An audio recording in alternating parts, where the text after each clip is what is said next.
Hello, everybody. Welcome, welcome. It is Sunday.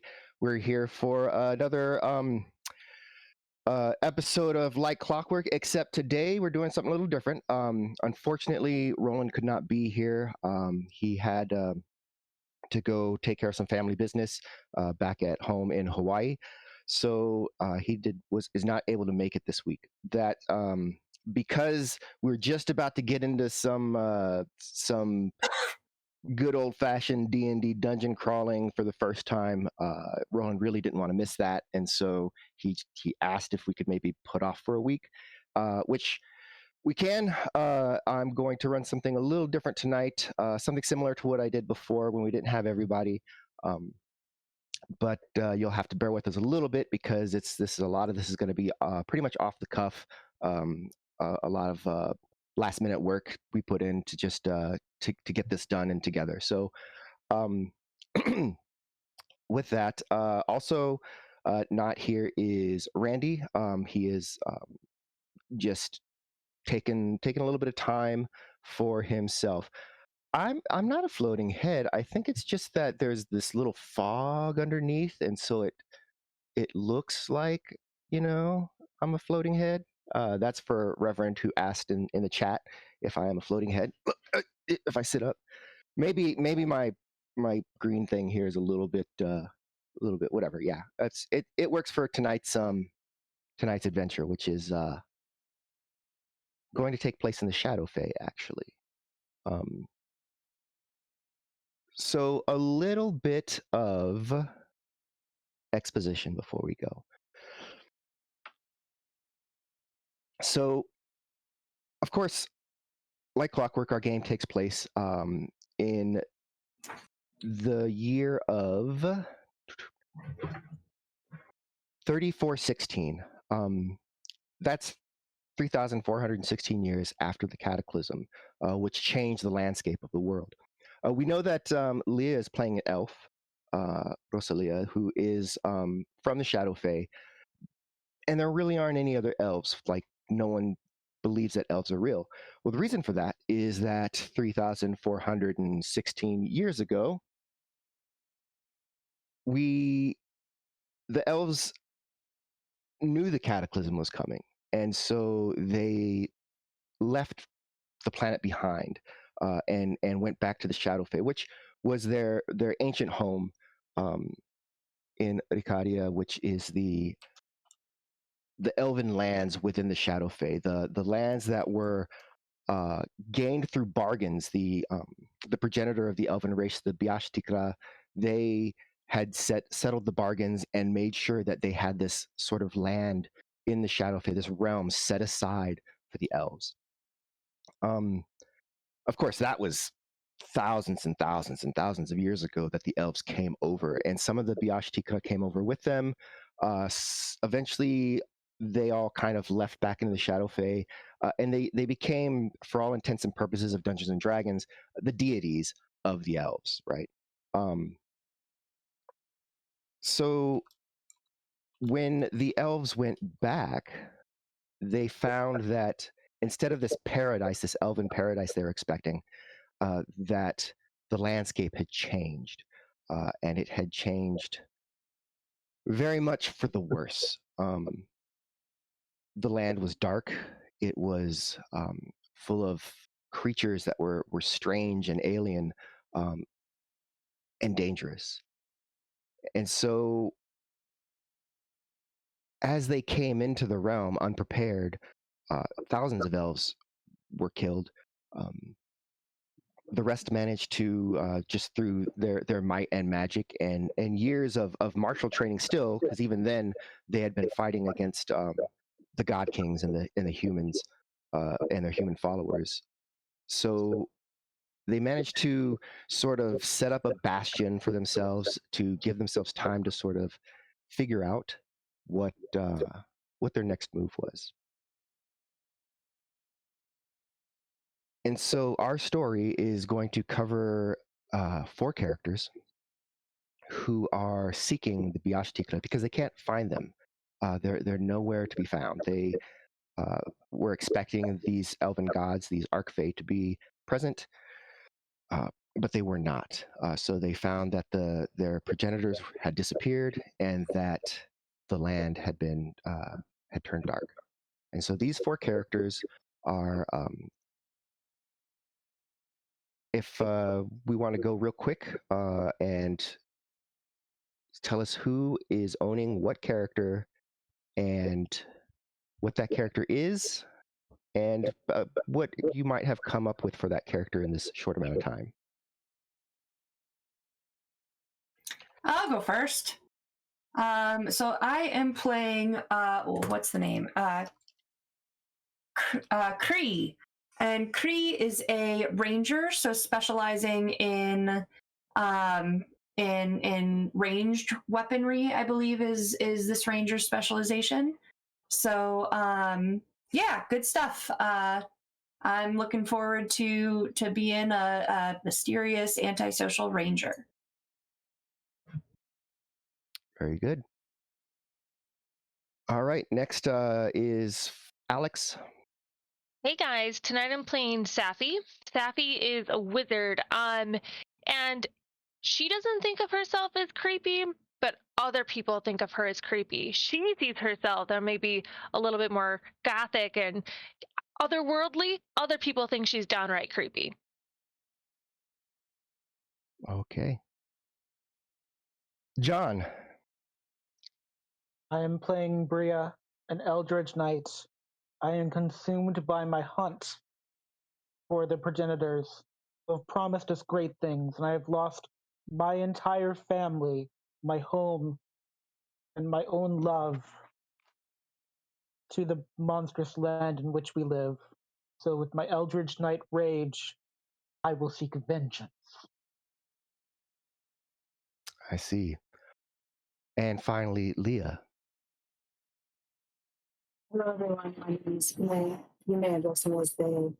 I am a fighter through and through. The very first question that I always ask in any situation is, how can I win this fight? And if you get in my way, you better not. Thank you, everyone. My name is May. Okay. And so these four elves have been traveling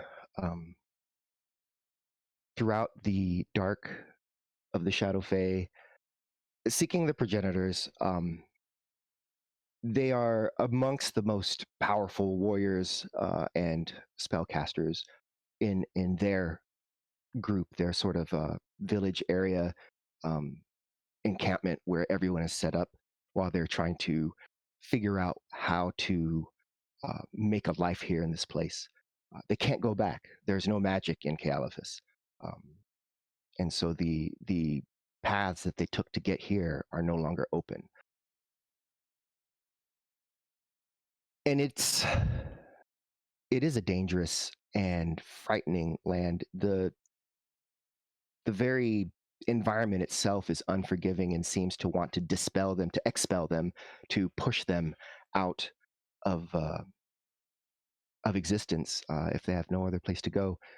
The trees themselves, if you're not paying attention, they seem to move and shift and block pathways of travel. Vines ramble underfoot. They actually had to, there was a moment where they thought perhaps that they were completely locked in and unable to proceed forward before realizing that all of it was a trick of the mind, a trick of the light, just everything just playing on their senses. And as they travel,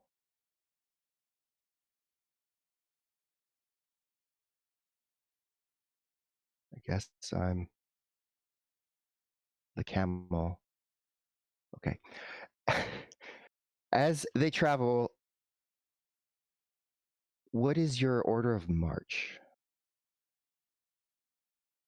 I would move first, as I tend to lead parties and be able to sense what is near or what is approaching, look for traps. I feel comfortable in the front of the group. Okay.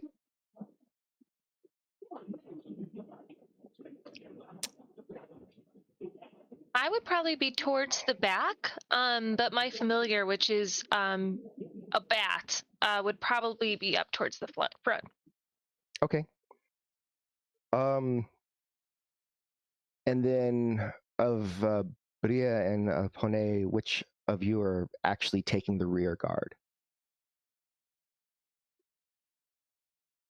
You're on mute, John. I will take the rear guard because I can change places with another if need be. Which is Okay. quite handy sometimes when the trees begin moving. I refuse to be bested by a tree. Trees, you know? That would be very embarrassing. Yes.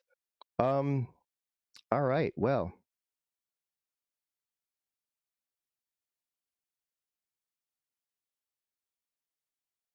as you are moving through, suddenly you notice the movement, but not fast enough, Bria, John, as these vines just suddenly kind of drop from above, and Safi walks right into it, and they kind of curl around and just sort of lift her up several feet, entangling her and, unfortunately for Safi, strangling her. Oh, well, I will create a sword, which is a spell, the Mordekainen sword. And it's just concentration. It doesn't look like there's a verbal component, so I think I should be able to, even if I'm strangled, go ahead and try to cast it, and see if I can cut it off. Okay. All right, let's do this. It does have somatic components. Unfortunately, you're entangled and restrained, so you cannot cast that spell.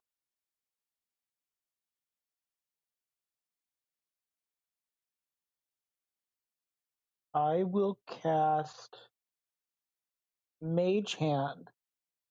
And Mage Hand, I would like to try to take the vine, the strangling vine, so that my fellow warrior may cast as they wish. Okay, so you create the hand and send it up and try to use it to to sort of pull the vine away and to just remove it. So if I could get from you a strength check. Your DC is 18. Strength check.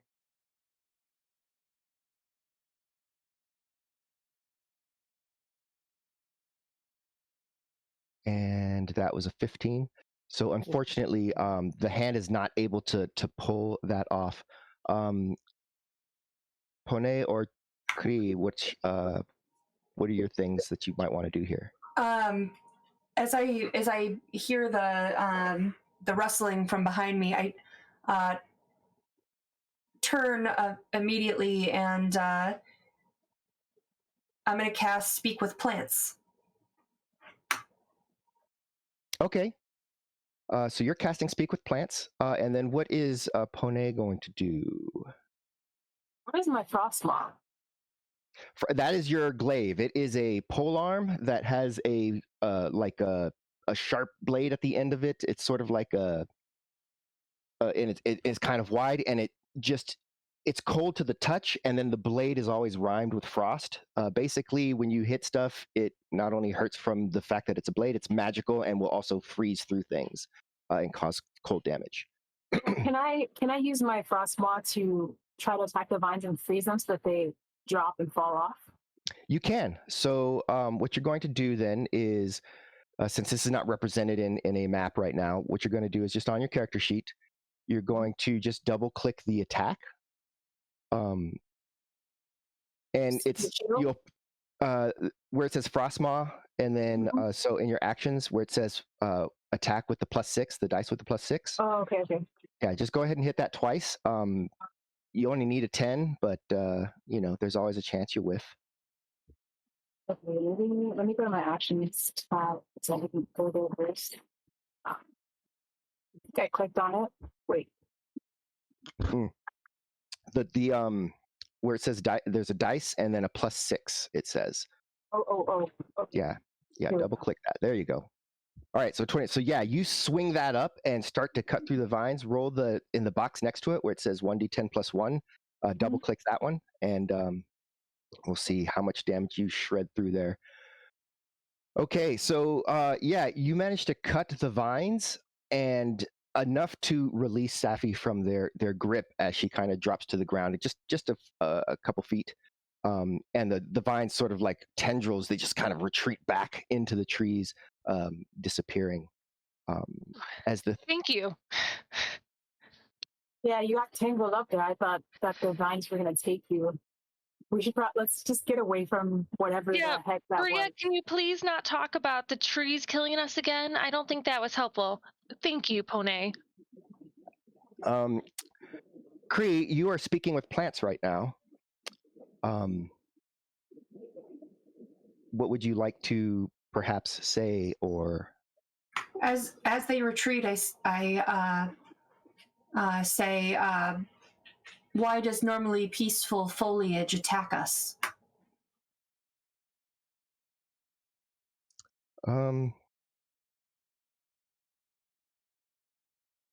you can feel this darkness and there's trembling in the leaves above you. You are invaders. This is not your place. We are passers-by.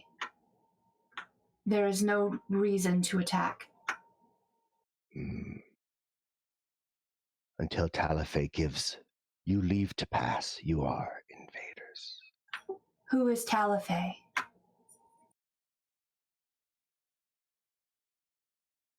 Talife. And that name echoes as it seems like several plants around are just sort of whispering it. Where is Talife? Here, there, all around. She is the forest. And this name means nothing to me? You can make a history or just a history, I think. So the name itself doesn't mean anything, but the sense that you get is that this must be some sort of greater Fey being. Of course, the progenitors, the Biashtikra, are not around. And of course, they are Arc-Fae. They're the Elven Arc-Fae. But there's all kinds of Arc-Fae throughout the Shadow Fae. And you get the sense that this must be one that has taken up residence here and is maybe a source of some of the contention that you've all been feeling as elves, having returned here and then having like the very forest itself rebelling against your presence. I'd like to use my primeval awareness and sense if there is Fae. You are in the Shadow Fae. Oh, we are in. Oh, I see. So, yes. You sense all of the Fae. There are no demons or undead around, however. Or aberrations. I think that's the other one. Also celestials, dragons, and elementals. None of those. All right.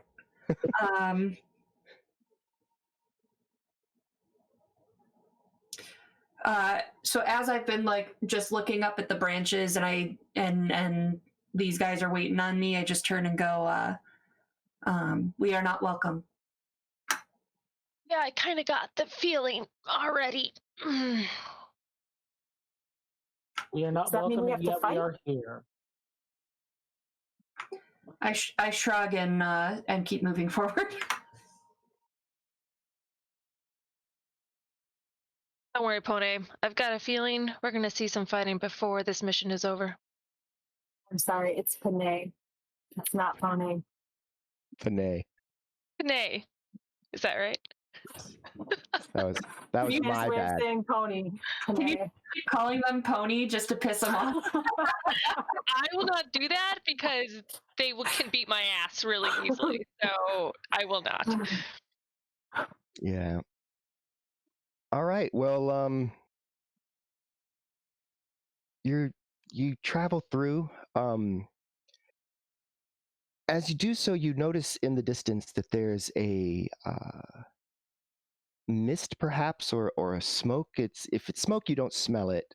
But as you enter a clearing, you can see it rising up into the sky, maybe a quarter mile off, to what you figure is the southwest, though directions don't mean as much here as they did before.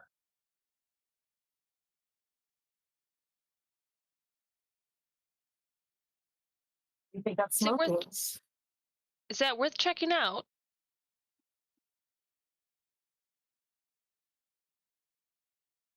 Anyone? Kree nods and keeps watching, or keeps walking that direction carefully, but starts to pick her way through and look for any cause or possibility or animal life, and if it's heading that way or leaving that direction too, that's kind of important. As And we I'm. get Go ahead, John. as we get thicker in the fog, if it becomes harder to see, I'll cast dancing lights cantrip. Okay. And I'm just looking out for any more vines that are trying to see to my untimely demise. All right. So you are actively watching. So we will make sure that we roll for perception again. I will do that now.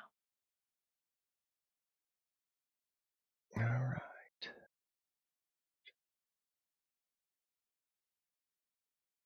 You don't notice anything out of the ordinary, but that's the rub, it's the forest, and it's hard to know what sort of vines are the ones that are going to come down and grab you and which are the ones that are just there. In fact, you kind of get a sense that any of them at any time um, could do so. However, for whatever reason, things seem to have stilled for the moment. Um, you're not sure if it was maybe Kree's talking to them, and maybe they were surprised in some manner.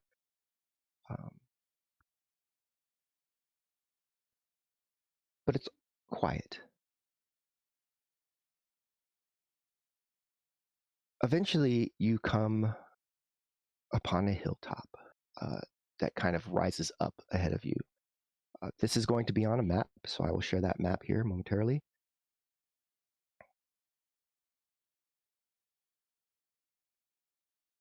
For tech, this is Abandoned Well. I think I sense an abandoned well.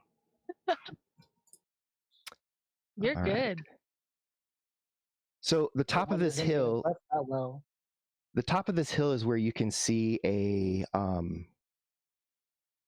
the smoke or the steam or the mist or whatever it is. This is the originating point, and it seems to be coming out and then blanketing down the sides of this slope. There is some sort of structure atop. If it is a well, it is a very, very wide and large well. And let me go ahead and put you on our map.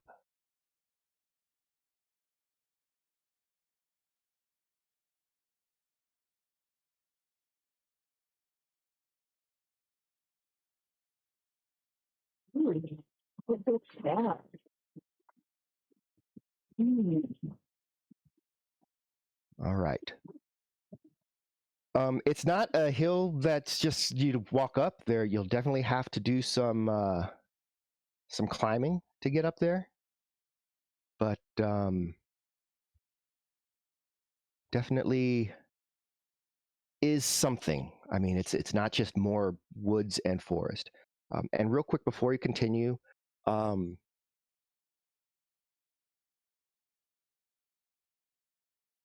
I do want to note that the maps we're using right now are made by D and David. That's the letter D, the letter N, and then the word David, the name David, on Patreon. He is happy for us to use his maps.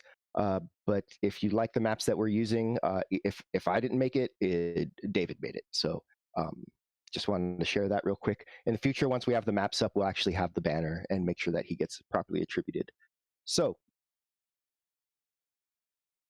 there you are. There's the structure. It is a well, but it doesn't really look like a well so much right now. It just looks like a kind of a big brick sort of wide. I mean, it's like 15 feet wide. How tall are the slopes going up to it? I'd say these on your side, it's probably a good 50 feet. There is,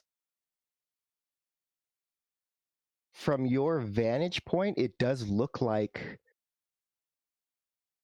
if you could approach it from the south, there might be like smaller walls, or maybe there's some other way to get up. I'm gonna tell my familiar, that's Safai, the bat, to go ahead and fly up there, and I'm gonna tell the group to watch my back, please, and I'm gonna try to get a scope of what's up there. Okay. I have my my longbow out, and I'm looking around for. I kind of keep my back to the wall of the hillside, and looking back out toward the forest to make sure nothing's coming out back after us. Okay. So as the bat flies up, you do see that there's definitely, it looks like a well. It looks like a well for giants, maybe. It's I mean, it's got like the block and tackle. There's a big bucket. And when I say big bucket, it's like you could fit in the bucket.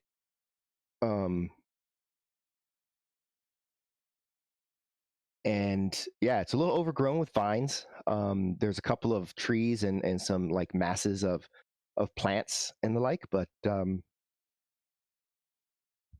Any movement Sinai sees of anything living? make a perception test using the bat's perception, which is I'll tell you what that is because you don't have that in front of you. No. All right. Bat. Should I roll a d20? You do. You just roll a d20. Okay. And the bat's perception. Ooh. The bat. I mean, bats can see really well, right? That's a thing. Yeah. I don't know. They're not blind. I mean, you know, we say that, but really, it's just they fly at night and use echolocation because it's nighttime. But no, you don't see any movement other than the breeze kind of blowing through some of these trees and plants. Okay, I'm gonna tell Sinai to circle a while longer, and I'm gonna come back to my own body and my own eyesight and tell the group it seems to be a very giant well, but abandoned.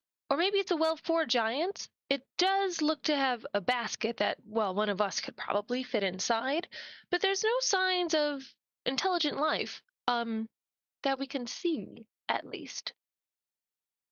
But it is a higher vantage point, so it may be good to move atop just to get a sense of the area, potentially. Might be interesting to see if there's actually clean water out of that well, too. I look at her, and being a a woman of few words. I just ask the single syllable fog and gesture at the well. They is kind of impulsive, so they cup their hands and then they go, "Hello, is anyone out there?" And then they sit and listen. Take a deep breath, convince themselves that no one is there, and they put their shit on their back and go, "Well, I guess that means I'm gonna start bouldering up this 50-foot slope here. I'll see y'all at the top." All right. So with that,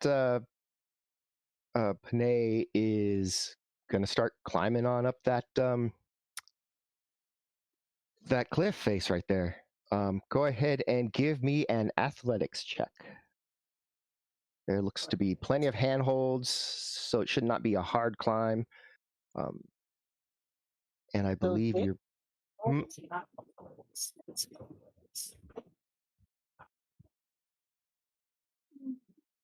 All right. Yeah. So Panay is very easily just like finding a handhold and climbing. It's like the easy wall at the rock wall gym, and just starts sort of scrambling up there. The rest of you? So, Danny, can we tell how like can we easily see beyond this tree on this beautiful map? Can we see the other side, or is it like so long that it's hard to conceive of another way up? No.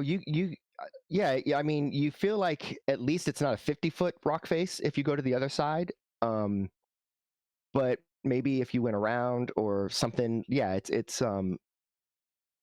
you don't know that this is the only way. I mean, Okay.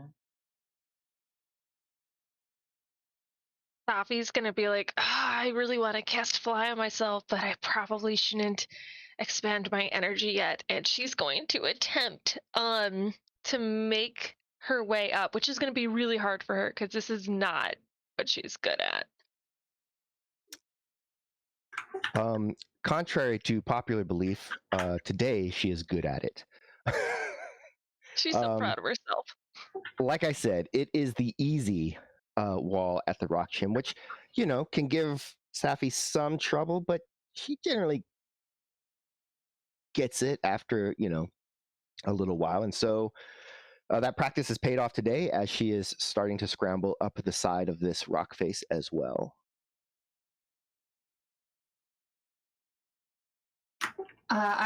Cree waits for everyone else to get to the top, keeping an eye out for anything before climbing herself. Okay. And what about Bria? Bria would like to try to go up a different side just to make sure at least two sides of this are safe and able to be climbed.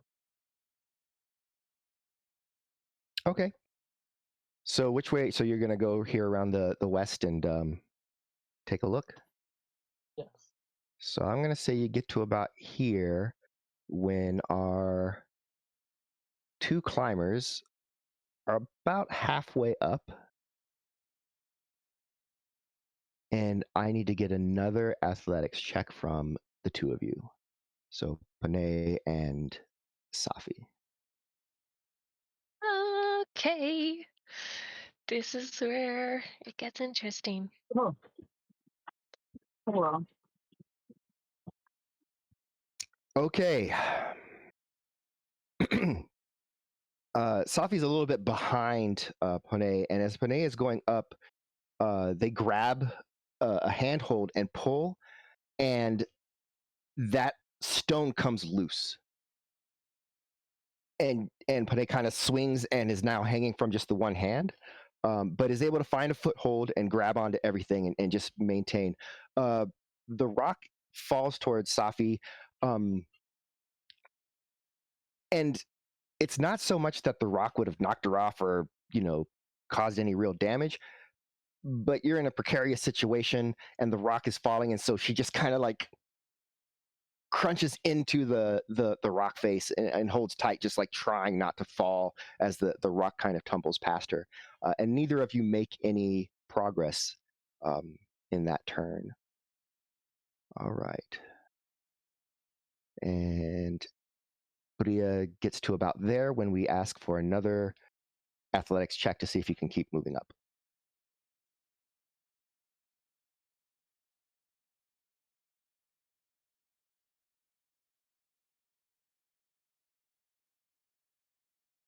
Me or them? For Panay and Safi who are climbing. Oh, yes. Oh, we're doing another athletics check. Yes. So yeah, until you get Okay, to the okay. top, every turn Yeah, you're sorry. gonna have to keep Definitely thought climbing. you said Bria right there. Oh, yep. Okay. That's good. I'm secretly feeling very competitive with Safi, and I'm mad that I got thwarted. So Safi's just holding on for dear life, okay? Safi is not even paying attention. All right. What you're gonna feel bad about is when you realize I have Featherfall later, and I could have. Oh no, just, I know it. Safi's like, why didn't I just fly? And I'm about to cast Featherfall because I cannot handle this. Well, happily 10 is enough for movement. So you are making your way up. Reluctantly. Yes. As you continue on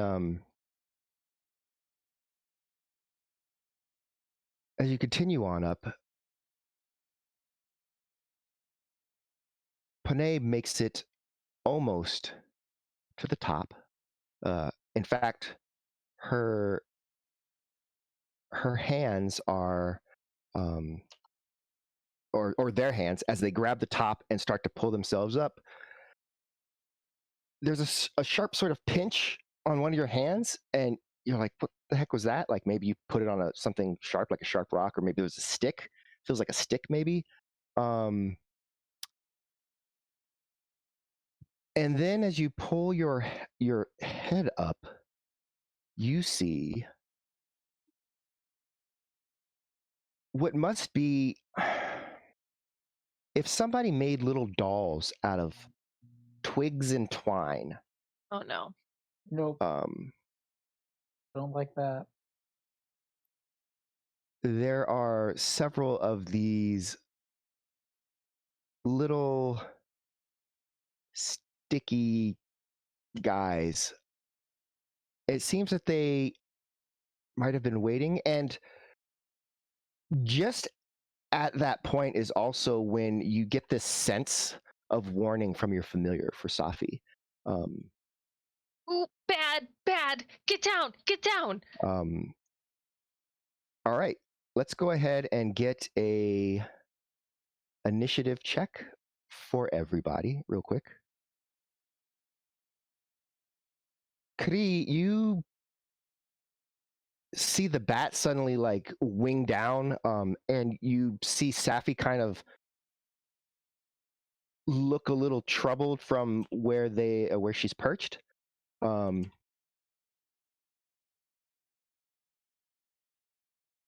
You are first, however.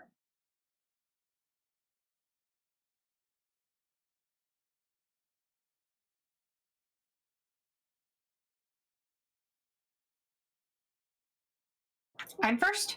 Yes. Oh, sorry. I'm not used to my new name. All right, so I can't see anything from here, right? You can't really tell what's going on, no. Well, I don't like that. What is your passive perception? Oh, actually, with a passive perception of 17, you can see that there's movement up top of some sort of plant-like nature. Enough to shoot an arrow into it. That's what I want to do. Okay, so. And I'm going to first use my bonus action to do my Slayer's Prey. Okay, and let's see what Slayer's Prey does. Would you like me to explain it? Yes, please. Go ahead and read it.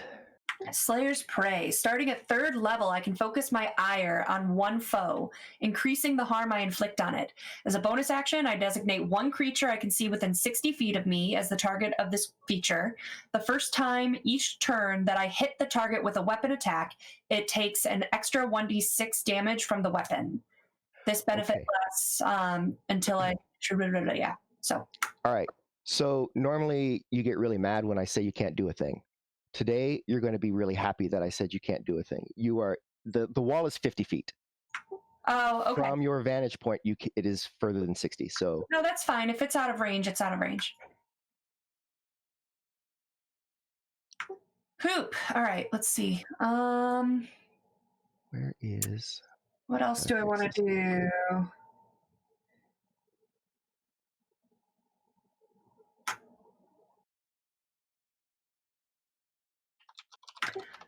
Fuck it. I'll Misty Step up there as a bonus action. You will Misty Step up there. The distance on Misty Step is 60 feet. 60 feet. All right. As a bonus action, you will Misty Step, so you'll move up some of your movement to get within range, and then you will Misty Step up there.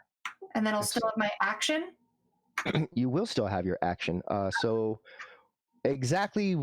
Well, I guess you'll Misty Step to like here because you don't necessarily want to be keeping your friends from getting up to the top.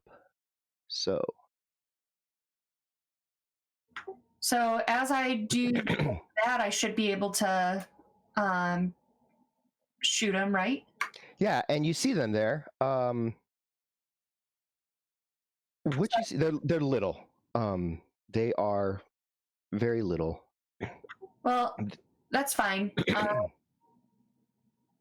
I am not going to waste another speak with plants since they're just going to be like Talifay or whatever. So I'm just going to shoot them. Okay.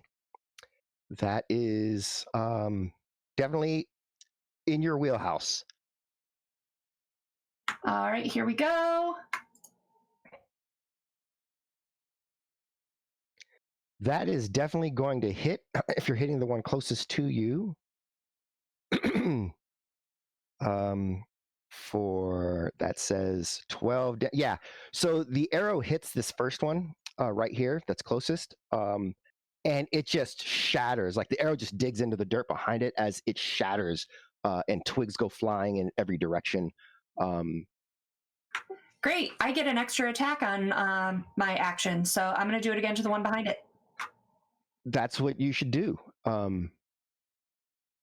Yeah. Same thing, actually. It just, yeah, even with the one, it just explodes. No longer part of this sort of existence. And yeah.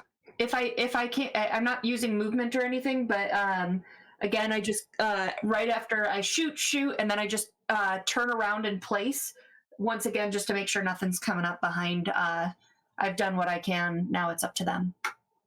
Yeah. So as you look around, you see that there are plenty of these little things up here. Where they come from, what they are, you're not sure, but yeah. All right. Next up is Bria.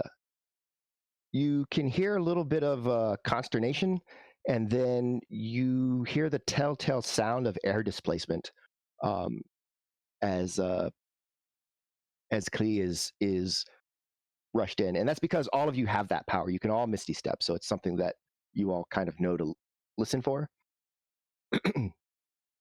I can Misty Step? Yes, all of you can Misty elves. Step once per day because you're elves of Kealifus. Yeah. Great. Well, I've heard that, and I know that's happening. If I cast invisibility on myself, can I still Misty Step, or is that like a... No, you need to Misty Step first and then cast invisibility because casting a spell or attacking breaks your invisibility. Okay. I would like to try Misty Stepping then. That'd be nifty. Just up to the top here? Is that the if I can, yeah. Yeah, sure, you do. You Misty step right up on top. Great. And then I'm gonna cast invisibility on myself. You cast invisibility on yourself. Yes. Okie doke.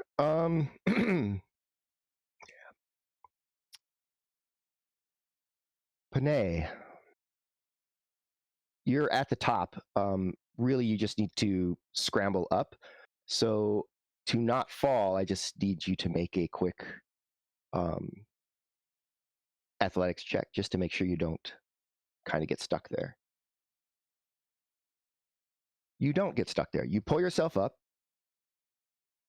and find these little, and they're little too. They're like only like knee height, just around you everywhere. I mean, I think I'm getting kind of like excited about the situation because it's like a kid in a candy store. It's like all these little things you can fight and kick around. And I want to know if I kick that one, what happens to it? And if I punch that one, what happens to it? So I'm just like, and then I like get ready to, I guess, attack because like, why not? So you're just gonna like kick this one that's right by your feet? Yeah, it's like picking out great. Skittles, picking out chocolate. Like I can just like have fun All right. with it. Yeah, make an attack roll. And you can use the attack roll for your weapon, even though you're not attacking with the weapon right now. You're just kicking, but you can go ahead and make that attack. Why is that like That be action surge? that? No, just at the top there. Frostmaw. Just Frostmaw. Just use that as your attack. There you go. Now, your damage is your strength modifier. And so you don't even roll dice for it because your damage is just it's a straight 5. And so you kick it and it punts. It just shatters and goes flying off the cliff. Just end over end and shatters when it hits the ground. So that thing is definitely dead. You get 3 attacks per round. Attack twice. Yes, you have 3 attacks, so you can continue on. You've only moved 10 of your feet.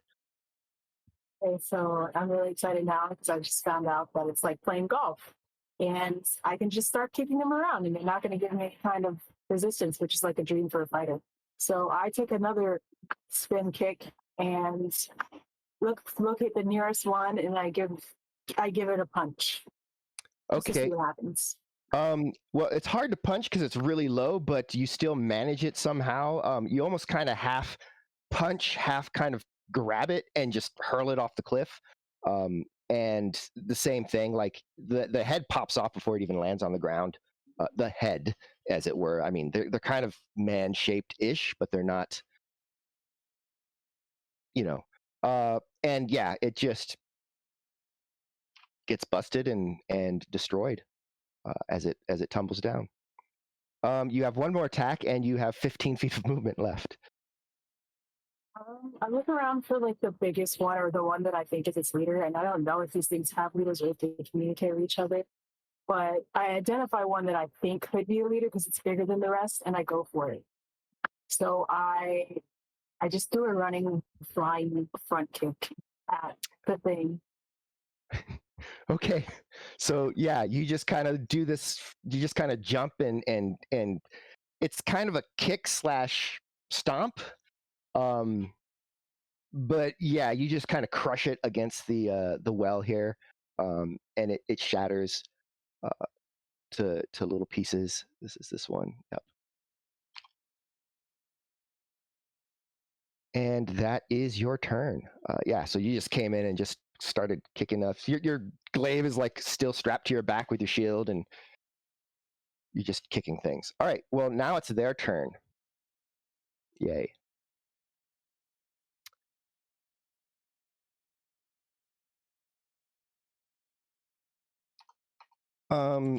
As you appear up here on top of this this cliffside, John, Bria senses movement just to the right as the tree appears to kind of come to life and reaches out to touch you. That's exciting. Yeah. Yeah, I'd really love that to not happen. Seems like a bad jam. So my what do I do? I don't know that there's Um, anything you can. I mean I have a rapier. I mean it's definitely not gonna Well, like. when it's your turn, you can do stuff with your rapier, but it's Oh, his that's turn right true. now. That's So, true. all right. So I'm going to go ahead and have it do its thing, which is a lot of vegetation comes just crushing down next to you. However, you are able to nimbly bimbly hop away from that as another cascade of vegetation also slams forward. But neither of them connect. And there you are. Safi. Yay! So I'm like, Oh, do I try to get up this thing or do I just fly? But I know that if I do that, I won't be able to do anything as soon as I get up there. So I'm gonna try and scramble up myself. okay. See if I can do that first. Nope, cannot do that. And I misty step as I start to fall. Okay. Because that's a 0. That's not a 1. That's a 0. That is the only way you would fall is if you got a 0. Mhm. And so you are falling. I believe as a reaction you can cast Featherfall. Otherwise, Can I instead misty step though to this top? as a bonus action, yes, you can Misty Step up. Yes. I am like, fuck this, and I misty step up to the top as I'm falling. Must be nice to have all these fail safes. You're just like, I will climb this cliff because even if I can't, Ah, it'll be fine. All right, so that's your action, your bonus, but you still have movement actually. So if you would like to run yeah, I'm going someplace. to yes, and I'm trying to position myself on the other side of some of these so I can do stuff that's cool. So I'm trying not to get in anybody else's range. Yeah, I'm gonna come close to this. So not within 5 feet, because I'm not like trying to enter exactly into melee range, but close enough.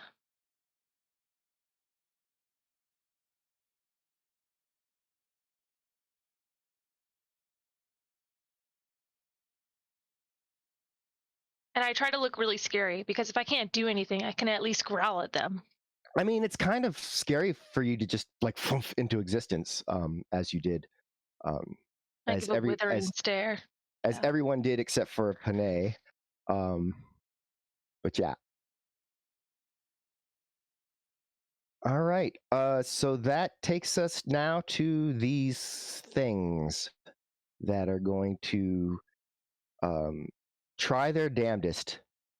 They're really going to try. They're going to try really, really hard. So hard. They're going to try so hard. All right.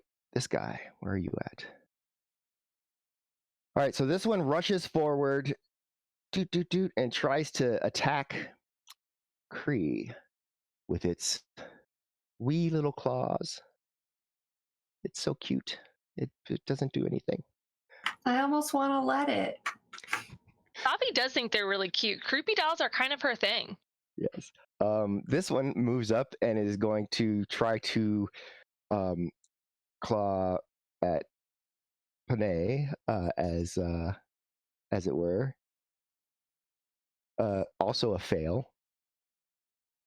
I mean, they're really going for it though. They're just, they're enthusiastic. They're hopping over. This one's gonna try to scratch Safi. No.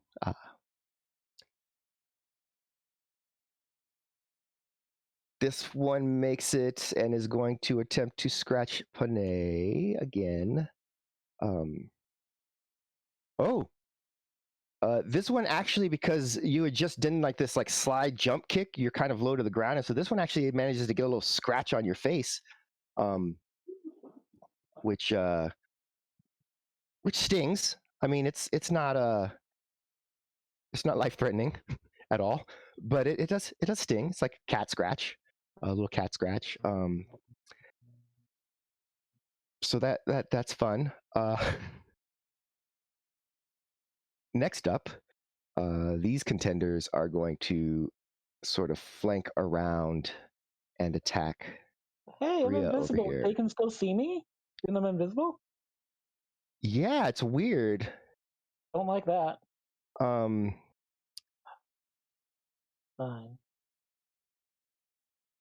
Totally not expecting to be seen, you had let your guard down. Yep. Oops. So that's apparently what happened there. Is you weren't ready. You weren't ready for these things to do this. Oh man, that's a critical hit. What? You're gonna die. Hubris. Hubris. Yeah. No. I'm gonna die. You take 7 damage. Oh my goodness, what's gonna happen? What are we gonna do? Oh, This is what happens when we don't play the normal game. I'm just saying, I get attacked. It's a twig demon dolls. Yes, the Demon dolls. twig demon dolls. I'm not going to feel bad about my response to this. I'm just letting you know I was going to feel bad, and now I'm not going to feel bad at all. All right. Hiding in some of these little areas, you get a sense that something. Well, you'll get a sense because something is attacking you from that direction. So. Wait, what? Wait, who's getting a sense of being attacked from what direction? I'll let you know in just a second. So, from right here is where Pone is going to know that this came from. Oops, that's not what I was trying to do. Give me that marker. Give me a pointer. There we go. So, this thing is shooting some sort of needles at you. Little needly darts. Unsuccessfully, but it is a thing. And this one is hiding inside the end of this log.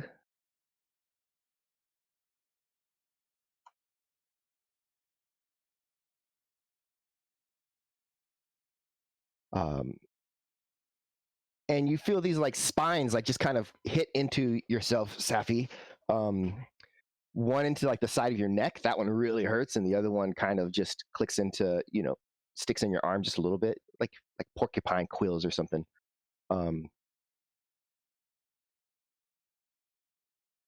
Plenty ouch. Don't like that. All right. Next up is yet another one. This one also shooting at Panay. This one's from a bush behind. Just clatters off your armor very easily. And there's one more. Yeah.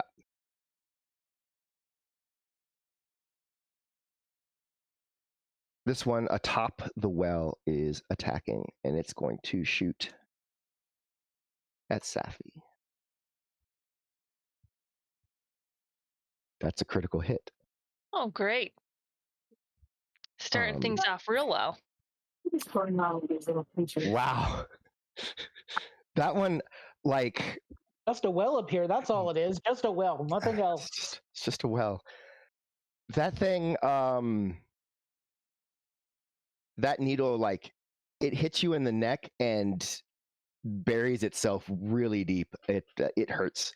It is very unpleasant. We get back up to Kree. Oh dear. All right. So I'm seeing that these things are spitting now. Some of them are, yes. Can I see that big chonko one over there from where I am? You do see Big Chonk. All right, Big Chonk is getting a bonus action, Slayer's Prey. Okay. Yeah, let's start with that. So I'm going to shoot it once first, and then I'll decide what I want to do.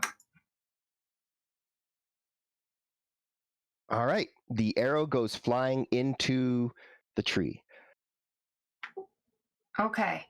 I did that for a first one. Did it seem to affect it at all? Yes. Yes, but no. So what I'm going to tell you is that it's a tree and you shot it with an arrow. So it's not like screaming or crying or in pain or anything. But yeah, the arrow lodged in. Like there wasn't anything that made the arrow not work. All right, then I think I'm going to try something.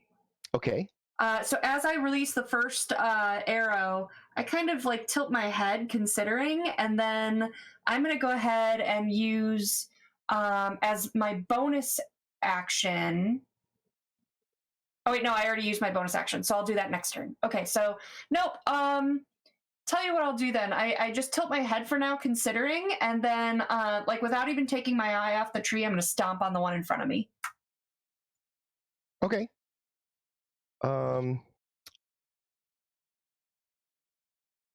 So that is an unarmed attack? Yes. All right. So you are stomping on the one in front of you. Go ahead and make the attack roll. How do I do unarmed? It's just do attack roll With my your dagger? bow for now. Or dagger. Yep. That's actually better. All right. So that is a hit. However, you are not as powerful as Panay. So you kick it and stomp, and you like stomp a little leg off, and it goes and tries to grab your leg. That's fine. So okay, Bria. Weird question. Can Okay. I put my green flame blade on my dancing rapier, or is This that separate? you have to have it in your hand. So your dancing rapier, you would start that going, right? And then you would actually wield your other rapier. Okay. But if I attack with the green flame blade, that is an attack, right? So the green flame blade empowers the weapon you're attacking with. So when you cast green flame blade, you will make an attack with that weapon. Yes, then I'm going to cast green flame blade on the shambling mound that's trying to ensnare me. Okay. So green flame blade does hold on one second.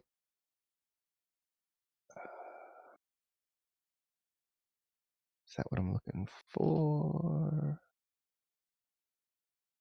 Yes.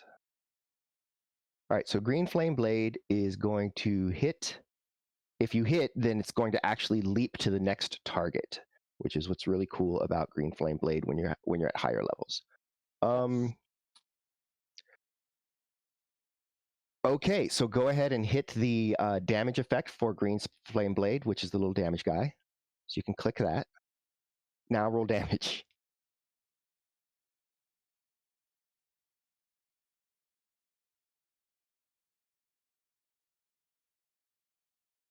Okay, so 4747. This did not do the additional damage, so I'm going to go ahead and do that math in my head. It's just 8 times 4, which is 32, but 24 of that is halved, so that's 20. So it's additional 20.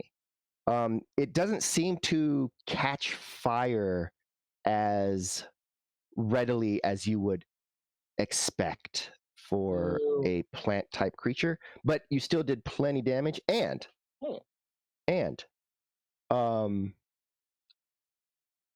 you also just obliterate this other twig bite that is next to it. Sweet. Because the fire leaps and cascades down. I'm a fan of that. I also have an ability feature called Extra Attack. Is that something I can also do? So yes, that was your first attack. Now you can make a second attack. I want to do that same thing again. You can't because that was the spell cast. So you cast the spell as an action. That's done. Your action is done. Now you're just getting to use your extra attacks in the action sequence. I can still use my Dancing Rapier, though, yes? The whatever rapier you have in hand, yes. My Dancing Rapier, then. And I'm still going after the Shambling Mound. Okay. Yeah. That is a hit. Go ahead and roll for damage. Sweet. Okay. And do you have a third attack? That is the question. Extra attack. I'm audible, but I don't know if that means anything. Nope. You get a third attack when you reach 11th level. So yes. Oh, so I can attack again? Mm-hmm. Sweet. I would love to attack again. I'm a fan of that. You should. And that is another hit. Sweet. Well done. So, yeah, you are cutting into this tree like it was a tree. I'm the Bob Ross of cutting into trees. Yes. Panay.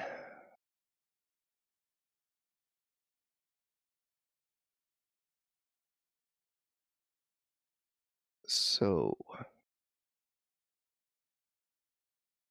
you've got sticks in front of you. You've got the needle blight behind you. What would you like to do? I want to freeze them, but I want to spin in a circle and freeze them. Okay. With my weapon. All right. So, so with that, you use your free interact to draw the glaive, and you're going to swing through these two. So make an attack roll. And you are targeted. So go ahead. Yeah, make your attack roll with the glaive, and then roll damage. Okay, and then make an attack roll with the glaive as it proceeds through the next one, and roll for damage. Yeah, so you blast through both of these, and the frozen pieces of these two little twig blights go just flying and scattering in different directions, little ice shards going everywhere. And now you can move and still have one attack. So I'm like really excited about this, and as the pieces fly everywhere, I'm conducting them in the symphony. It's music to my ears. And I'm thinking about something different to use for my attack, but the frostmaw works so well. I kind of want to see if I can take my shield out and just slam it in one of them, like in their face. Okay, I'll go with that. So it is going to be an attack with disadvantage because you're holding your glaive as a two-handed weapon, but you're not trying to attack, you're just holding it. So you can do that with the shield, and then I want you to kind of remember that your shield is its own device. So you can, let me just double check how it works. If you have to use an action or a bonus action to do it.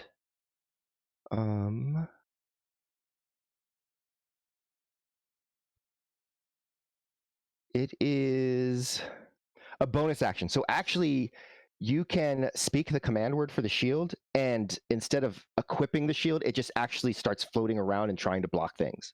It means you wouldn't necessarily be able to smash with it, but you could, actually, if you really want. So go ahead and click the disadvantage button at the bottom left. Bottom left. Mm-hmm. Is it the blue sword? No, that's not it. I'm on actions tab. No, not in your character sheet. At the bottom left of the screen, there's the Yeah, there's a DIS button, and then once you've pushed that, you're gonna move here and try to smash this thing with your shield. So go ahead and just do the attack with your glaive still, because it's going to be the same bonus. All right. So you didn't get the 20, but that's okay. You still smashed it with your 11 that adds up to whatever. So you still smash it into the well and crush it between your shield and the well itself. And that was your third attack. You still have a bonus action, so you can then give your shield the command to then start being a shield around you. So would I just say shield? Whatever the command word is. Okay. It could be Elven for shield, or it could be any word you want to make up. So my command word is hugga hugga hugga. All right. Get the shield going. Awesome. So on your character sheet, in the actions tab, you have Empower Shield. Mm-hmm. So you're going to click that effect under Empower Shield, and that is going to give you. So now it's as if you're holding the shield. It's an Armor Class 2 bonus. So that's pretty good. All right. So that thing's dead.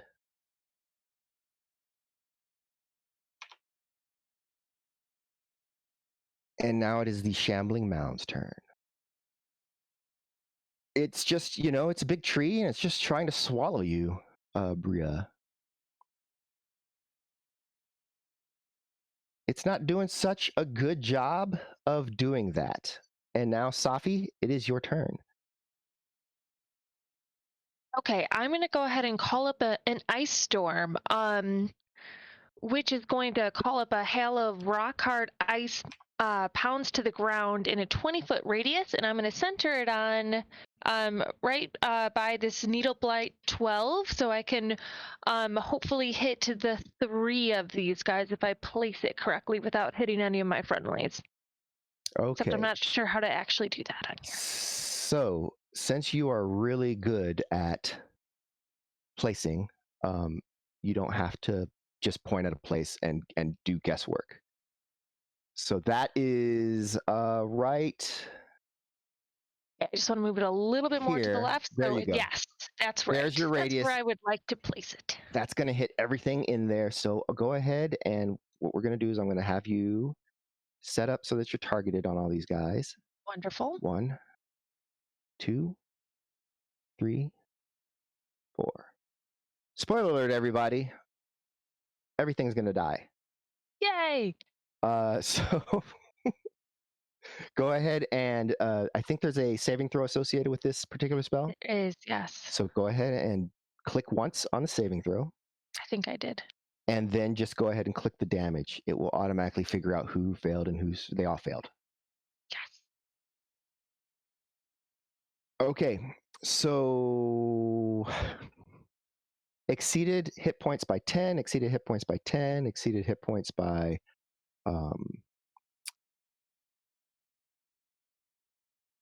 they're all very dead. Instant death, instant death. And that's why yes. I became a wizard. Yes. So that is a thing that you did. It happened. Maybe a little overkill, but that spine in your neck me, really it wasn't. hurts. Yeah, that hurt. It really hurts. So okay. That leaves us with a couple more of these little needle guys, and the big shambling mound there, atop this hill. All right. Well, apparently you moved, so this thing kind of dashes out here, so that it can shoot its needles at Bria.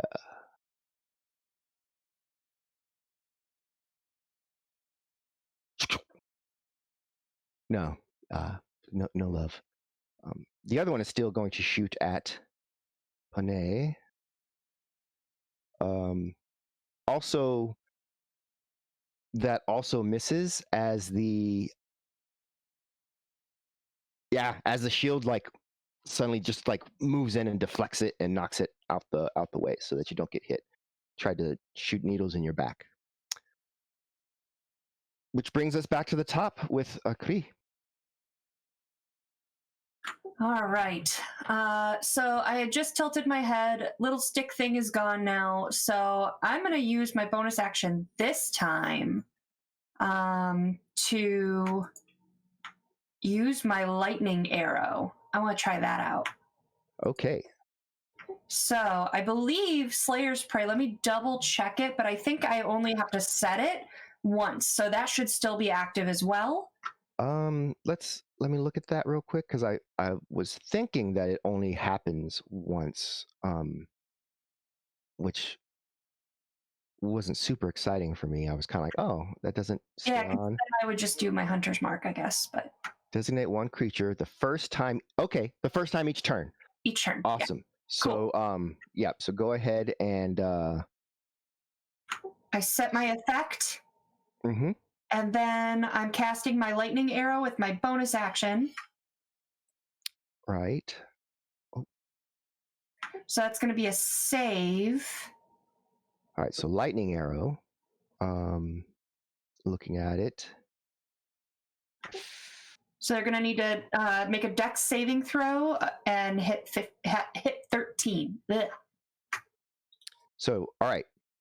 So this is like a javelin of lightning. Basically, you turn your arrow into a javelin of lightning. So you are going to target the mound. And the first thing you're going to do is just make your attack roll like normal. Oh, okay. Here we go.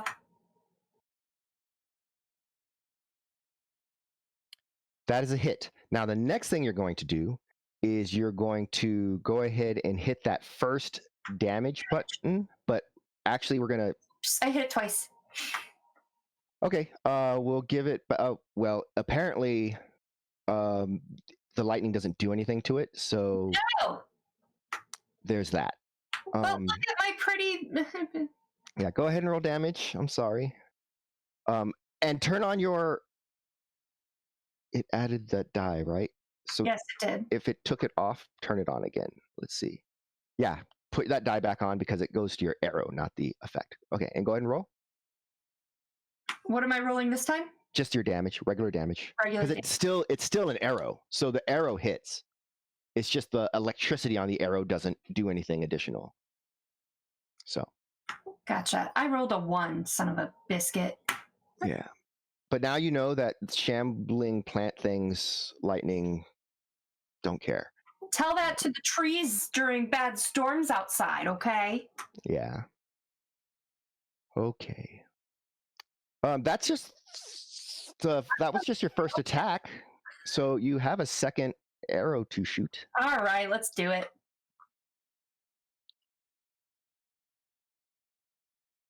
You are targeted properly, so if you're still shooting at the mound. Well done. And that's a hit. Damage for shit, but hey, that's okay. Yeah, it's when you combine all your other things for your damage that it starts to get higher, but yes. All right, so Panay, it's back to you.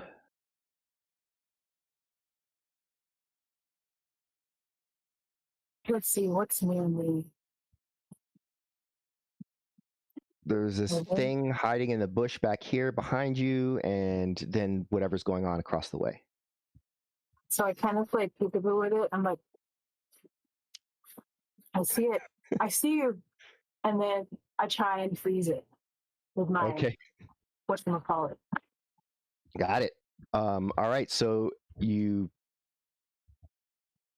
play peekaboo, you give it the thought that maybe you don't see it, and then you're just like, never mind, and attack with the crossbow. Well, Nice. Yes. two. So you do no, wait. That you rolled a 19. Oh, It well, didn't I hit the slashing and it said 1 and 1, so I was like 2. Yeah. Well, and for you a 19 is a critical. Ooh. And also the 1 and 1 should be rerolled because of your ability. So hit damage again. Yeah, just hit damage again. That's about what you should have done. Yeah, so it goes flying and half the bush goes flying with it, all frozen. I got to figure out why that didn't work, but we'll do that some other time, because you do criticals on 19 and 20, not just 20. All right. You don't really have the movement to get back to anything else, so that kind of ends your turn for now, but you do move as much as you can. As the shambling mound, again, is just trying so hard to give you a hug, and that's one, but not two, so no hug. No hug. Safi. Okay, I'm going to firebolt this guy, Needle Blight 11. Okay, you're gonna have to move. It's actually blocked by the well between you, so Oh. yeah, I you will just have to climb up the well somewhat. Oh my goodness. Okay. Apparently, I need to actually move that. Yep, and I'm attempting to target in here. Let's see. Yep. I think, did I target them or did I just point to them? He is targeted. Awesome. So I hit the attack first, right? Yes. Or do I hit a save? Yeah. You attack. No?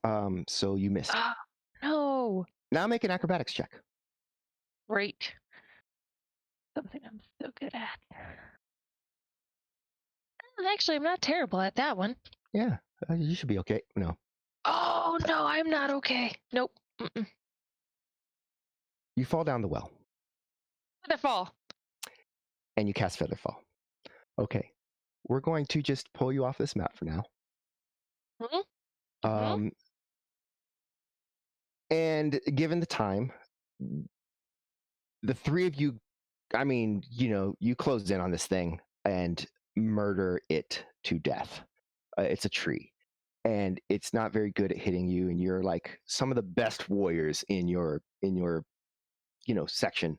So what does each of the three of you, so we're going to start with Sarah, we're going to then go to John, and then we're going to end with Leah.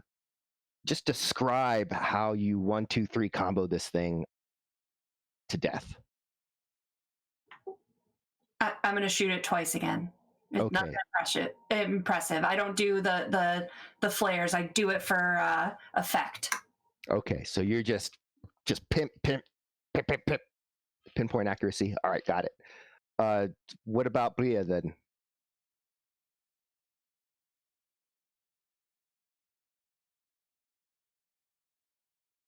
John? Muted. Oh. Weird. I did not mute myself, so that's fun. Okay. I used magic missile on it so that All it right. would be missiled. All right, so you throw your hand up and just magic missiles come spouting out and knocks it backwards just a little bit. And then finally, Leah, you come in from behind. And how do you take it down? Just going toward tornado, like, and I just spin into like this wheel, and I just throw out flying kicks, and I just attack it. Okay, so just spitting and just a veritable force of death and destruction with that glaive, and interspersed with some kicks, and the thing goes tumbling down the hillside and just splashes onto the ground and becomes a pile of leaves that if you were an assassin, you could dive down into.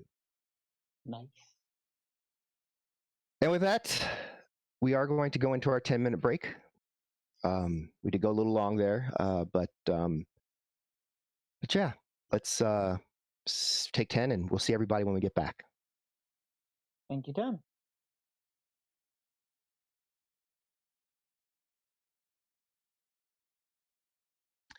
Hello, everybody. Welcome back. When we left off 10 minutes ago, we had just finished fighting off a bunch of plants, just kicking them and tossing them and pushing them down the hill. It was quite a good time. However, the wizard Safi, in a feat of great daring do and swashbucklery, jumped up upon the side of the well to cast a spell and just ended up tipping and falling into the well. Happily, Featherfall is a spell that is in Safi's repertoire, and so instead of plunging and plummeting to her death, she instead glides down to the bottom, where you see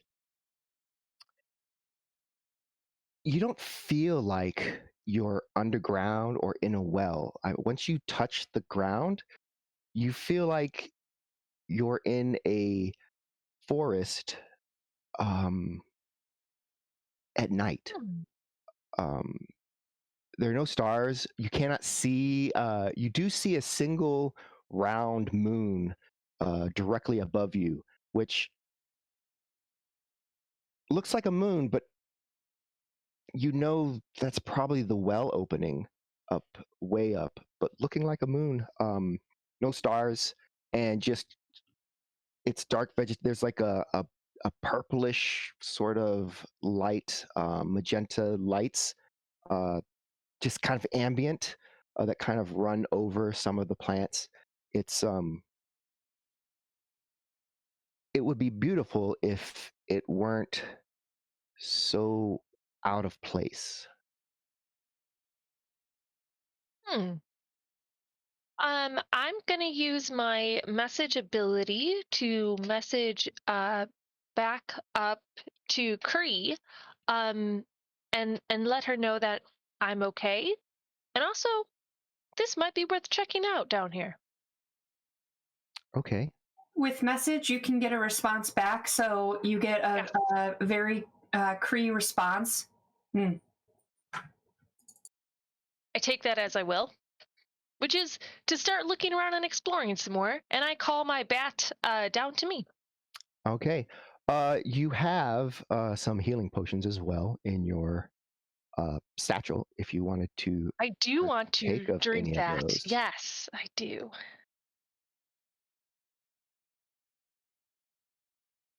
They would be in my inventory, is that correct? Yes. Um, so for each one, I wish there was a way for this to like be powered in, but you can just roll the dice that it says and then just subtract one from how many you have, and I'll add that back to your hit points. That one is 1d4, and then there's the superior healing, which I will do a potion of the superior healing, which is going to be 4d4 plus 8. So times 4. Awesome.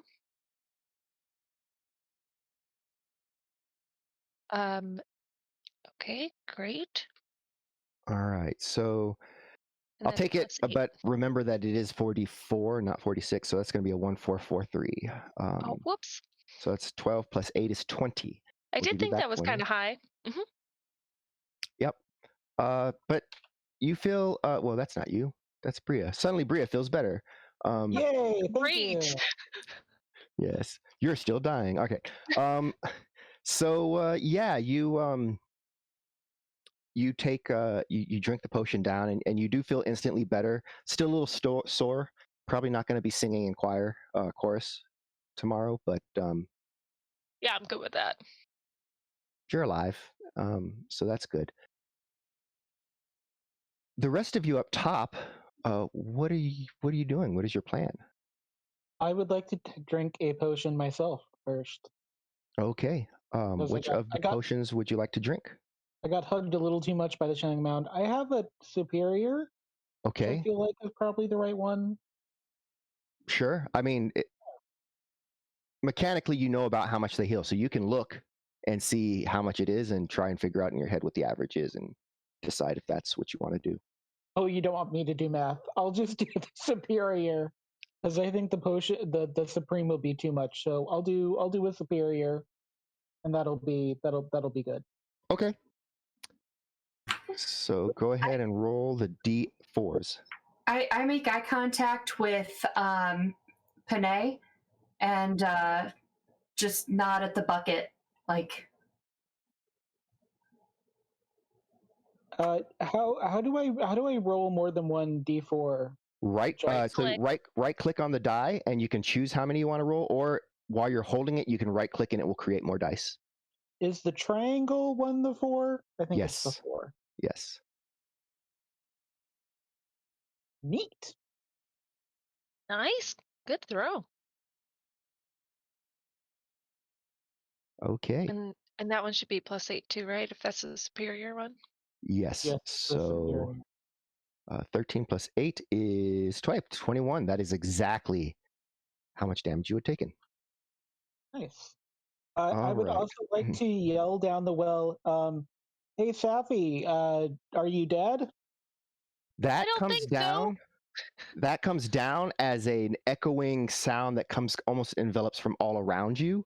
It's not louder, it's just all around you. It's like when you're in those weird places in movies where it's like you talk and then you hear like a echoey reverb voice kind of like, saying something about, your existence or what have you. I wait for it to stop, and great, now I know everything's alerted to my presence here, and I shout back up, I don't think so.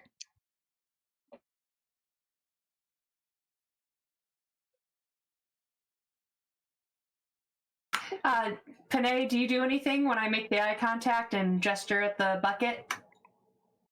So the bucket is large enough to fit inside of, and then it's a well with you could lower somebody down. I guess I'm wondering whether I think someone should go down, or if we should lower the bucket down and bring Safi back up. But like my intellect isn't that sharp, so I'm just kind of stuck staring at Cree with this awkward look on my face, and I'm trying to pretend like I'm smart, but I really don't know what I should tell Cree. I love it. Go ahead, John. I'm just gonna like I would like to it's gonna sound kind of weird because I'm just gonna say it even though it's in my head. I'm not sure this is a good idea. I'm just gonna throw myself down the well, but as I'm doing that, I'm gonna cast dancing lights so that I can see, like, and the lights will fall with me. Okay. Yeah. Okay. How can I help you? Ready, feather fall. I guess. my I God. don't know. It'll be fine. It'll be fine. Once you get within 60 feet, I can help you. Yes. I'm just assuming there's no light. Because my intelligence is a 9. Oh boy. Okay, so all right. Yeah, as long as you're ready with it, you can cast it at a creature within 60 feet of you if they're falling. Well, he does have lights on him, so Yes. He has Featherfall as well, or yeah, Bria has Featherfall. Bria can cast do, magic. yes. I have dancing lights because I don't know what kind of light there is down there, and I do have Featherfall. I just don't know how much spell casting I can do. Don't elves have dark vision though, so you should be okay. But sure. Oh, I don't. Do I have dark vision? That's a great question. I didn't. You do. I You didn't should. want to assume that. Oh, then okay. Then I'm just gonna jump and cast Featherfall on myself. I don't know why I would be messing with dancing lights and saying it. I mean, they are pretty, so I mean. Well, I'll do that when I'm down there. is what will happen. So what I'm going to do is I'm going to jump and then I'm going to cast Featherfall when I feel like I'm approximately close to 60 feet, and then after everyone else is down, I'll cast Dancing Lights if need be. Is the new plan, new and improved? Who needs a bucket when you can just throw yourself down the well, like baby Jessica?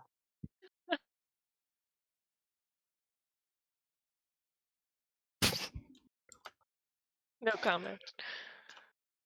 Okay, so you're in the bucket lowering down, or you're what's the deal here? No bucket, just no bucket. Plummeting. You're just gonna jump and Featherfall. Yeah. Okay. Jump and Featherfall. So eventually you see, as if it's a Mary Poppins without an umbrella, but instead rapiers, descending down slowly is Bria. Hey, Bria. Hello. This is not a well bottom Mm-hmm. at all. This is. It's more like a chimney, actually. It's true. Oh, this is. If I liked fun, this would look fun. If I like fun. Cree is annoyed at what just happened and that Panay hasn't moved toward the bucket. So she's just going to kind of grumble, get in. Get in bucket. Bree said you use some words. They does not feel comfortable getting in the bucket because they feel like they're a lot heavier than Creed, and if Creed tries to lower them down, they will fall directly to the bottom. They will be no mercy. They would just be sunk at the bottom. So they shake their head and they point at Creed and they go, You get in the bucket. and they're doing this because they really want Creed to know it's going to be very painful for them if they hit the ground in the bucket. Older I just person get in the feels. motherfucking bucket then. Jesus Christ. Get in the bucket. Buckets of fun. All right. So yeah, you hop in the bucket, and then Panay, you're going to lower Curry down into the pit. And it takes a few minutes, but eventually, yeah, you see the bucket kind of lowering down from the moon, if you will, and eventually you are lowered down, and now there you could, Panay could potentially climb down the rope. Yeah, but they felt a lot more comfortable climbing down it. So they hooks the rope in like a S or a J hook and then slowly lowers themselves down to the bottom. Okay. Yeah. That is going to be 2 athletics checks. They're not difficult, but It would be a shame if they just got to the bottom. it would Regardless. be a shame. Can you even fail?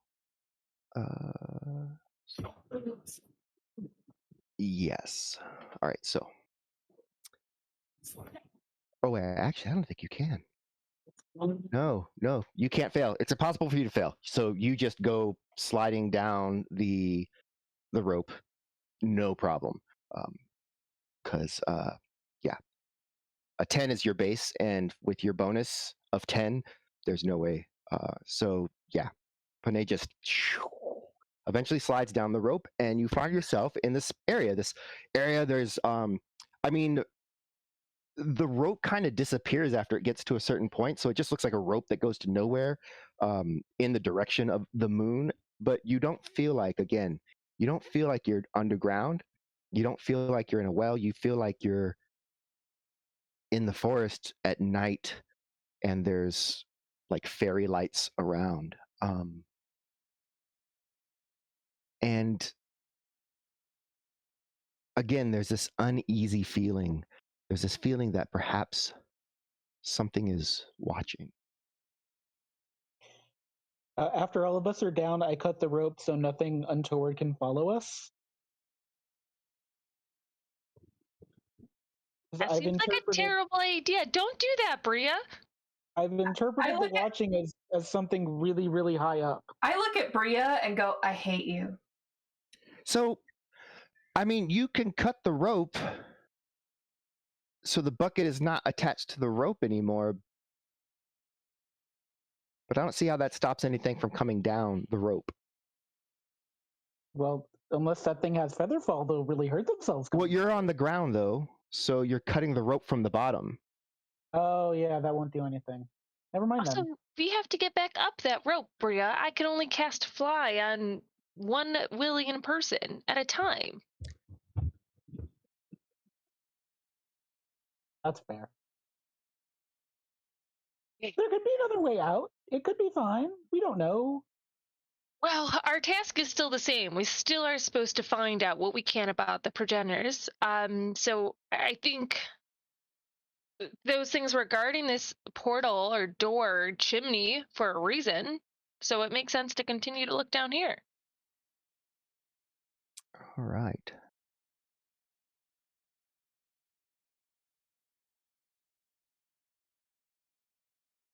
I I saw on my thing that I have this thing called rustic hospitality. What is that?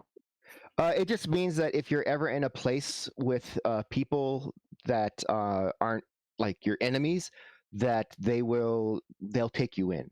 Like they kind of you kind of have this like sense about you that makes people willing to help, and hide you in the cupboard or something if like bad guys are chasing.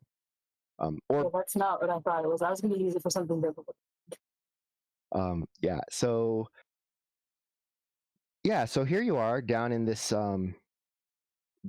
area, I'd love and to you've roll some perception while we're down here too. certainly.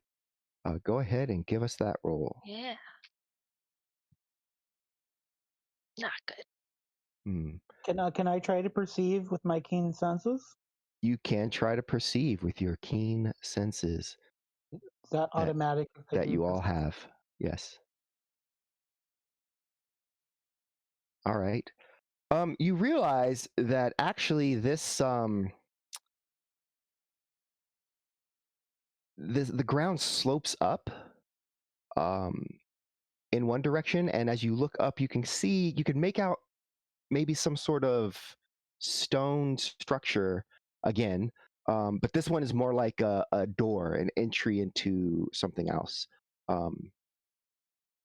And this map does not necessarily need to be shared. It's basically for those of you. It's just for them to get the visual that there's a way up to to sort of an entrance. I take my point place in the marching order and move forward. Okay.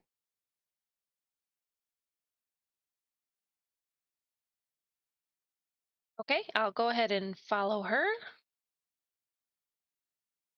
All right, and then taking up the rear. So as the four of you are climbing up, you can hear some sort of wind pushing out of this opening. It feels like a cave, but the entryway has definitely got stones set in an arch that feel not man or elf made necessarily, but purposefully placed.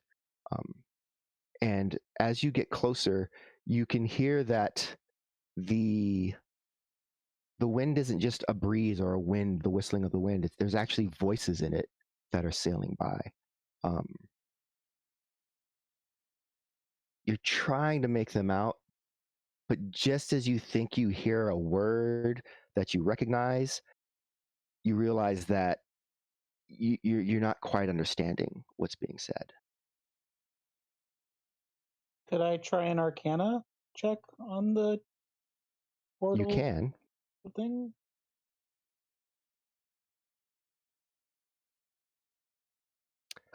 It is beyond your ken. That's fair.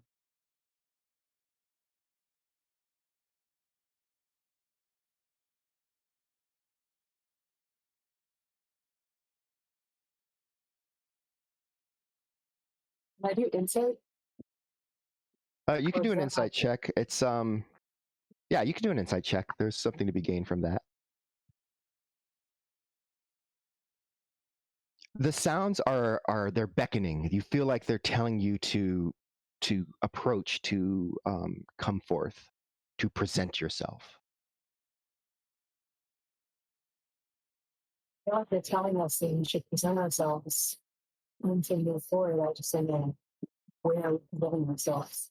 It doesn't sound like it's an enemy. It sounds like it could be trickery, or we won't know until we move forward.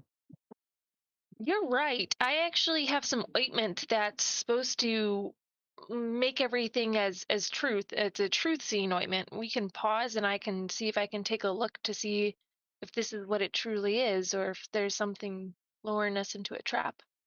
Don't do it to me. I nod at her, and then I'm gonna also start fidgeting around on the ground and cast my magic circle, and then say, and then I'll look at them, and in one of my more eloquent moments, I'll say, "If Fae run here." it will protect us. And as she does that, I start to reach into my pouch and I'm pulling out some little vials. And it's made from mushroom powder, saffron, and fat. It's very white and goopy, and I rub it onto my eyes. And this spell will give the willing creature, me in a sense, the ability to see things as they actually are. So for the duration, but which is 1 minute, no, 1 hour, sorry. The creature that has true sight notices secret doors hidden by magic and can see into the ethereal plane out to a range of 120 feet. All right. So you cast True Seeing. There is a flood of visual information suddenly that just hits you from, it feels like every direction, even though your vision is focused forward. The doorway ahead of you, there's definitely some sort of, it almost looks like it's a pool of maybe oil, but sideways. So almost kind of like little waves are going through it. The area around you, nothing else changes about like where you are. So it doesn't suddenly seem like, oh, we're in a cave after all, or whatever. There's no illusion effect going on. And the ethereal is actually not something that is present in the Shadow Fae the same way it is on the Prime material. So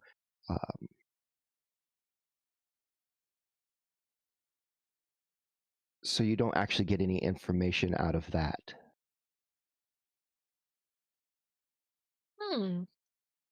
And the oil that I see coming off the door, does it look like if we touched it, we'd slide off, or does it seem like dangerous? So it seems like if the door was laid flat and was a pool of oil, right? And then that was just lifted up like that with gravity not doing anything, right? So it's just like a covering, like an oily sheen in the doorway. There's not even a door there. It's just like sort of this ripple of slick looking rainbowish colors and trailing off. It's not dripping down, it's not flowing or anything. It's just static. Hmm. It seems like the door may be a portal of some site. Um, well, if anything we're gonna find out, I mean, I'd hide it behind that kind of door.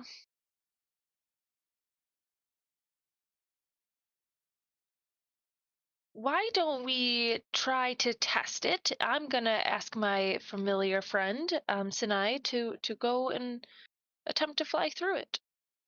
Should we Okay. try something like a rock first to see if the rock? It's a familiar. If it dies, he'll come back.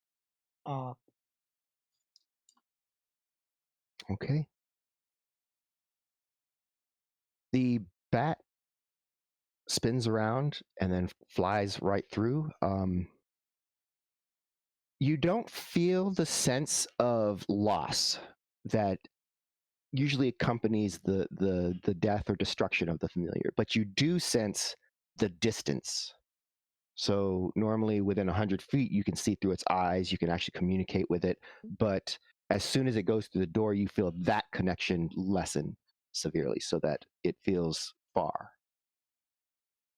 Definitely a portal of some sort. My familiar is not dead, but quite far from us, much further than what it would be if they were just on the other side of the door in our sense of time. I'm not sure if it's outside of our dimension or not, but it does feel as though it is going to teleport us into somewhere else. So if we're going to do it, we should all do so as a group and not one at a time. Or, I mean, it didn't kill the familiar, though it could obviously still kill us.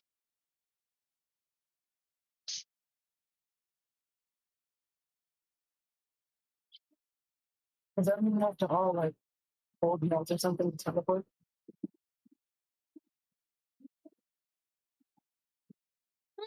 This seems more like it was made for this purpose. Like it's supposed to take you to something else. I'm down. Go ahead, please.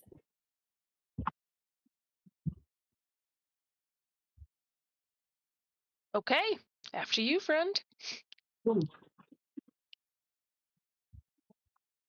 All right. So I the follow four her of you, closely. the four of you the four of you closely follow into the portal. There is a sensation of just reality kind of shifting and molding around you. It's a little disorienting. You get that feeling, the butterflies when you go over like a bump in a road. Um, that the head rush of the blood just like draining down when you stand up too fast.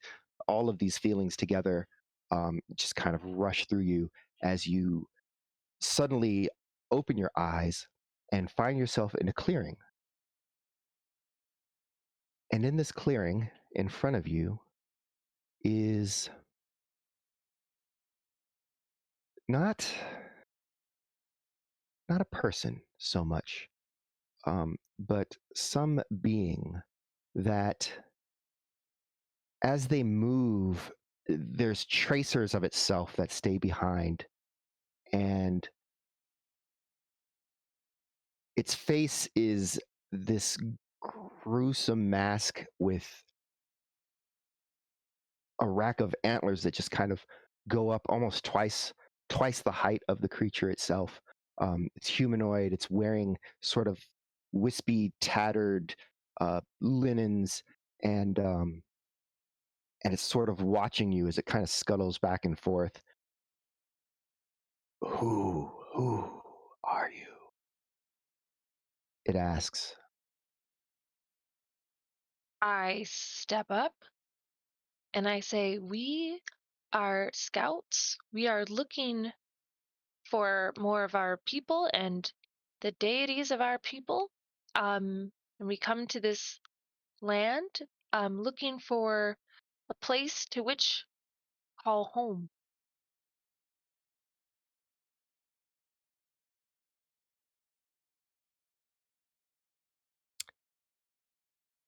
It regards for several moments. It regards you as it processes the words.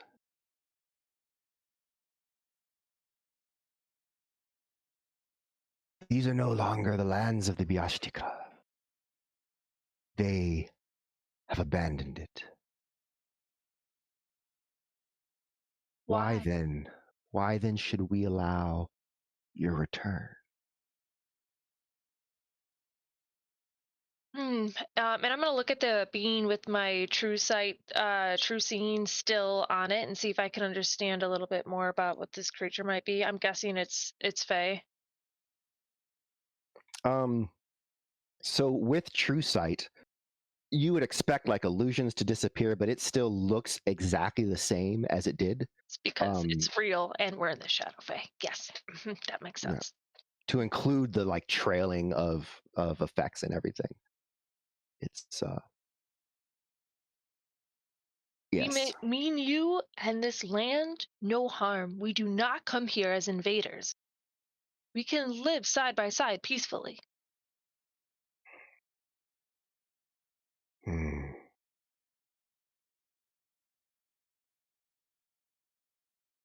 I see no reason to share. What do you offer? Well, I am not in a position to offer what my people can give you in exchange. Though, if there are tasks that you need done, we are a skilled group, and we can offer our force services. What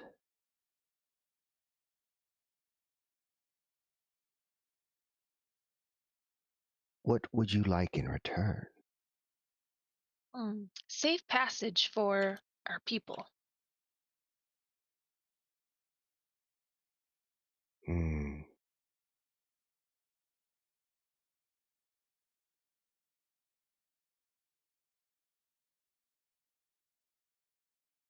safe passage is not within my rights to give. For not all creatures are under my sway. However,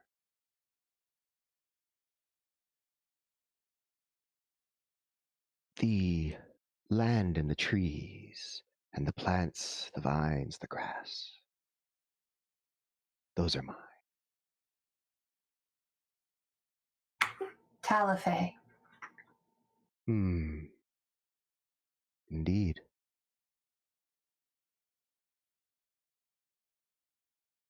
I am the first dryad, the essence of the forest. Well, I think that sounds like a wonderful agreement. What do you ask of us? As I have said, there are others. And one such invader causes me great consternation. If you could find a way to remove their presence from these lands, this forest, then the plants shall not trouble you any longer. At least that will be a thing your people will not have to fear. The plants respond to you. What does this being hold sway over?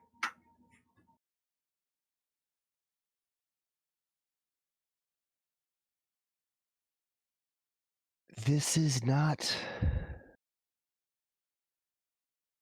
a greater Fae.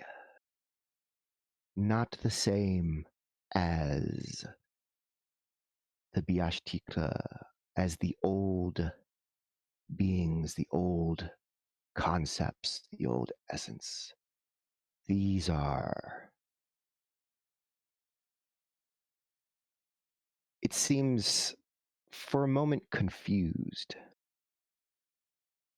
as if it's struggling with a concept. They were not before, but they are now. Perhaps the result of a bargain made. They hold their own counsel, but they are dangerous. It can be done. We will do it. Could you tell us where we could find them, and what might we find? So you agree then? I look This- around at the other three, but I feel like that's what our group came here to do. I arch an eyebrow at you three. Well, what are its weaknesses? How can we fight it if we don't know its weaknesses? Hmm.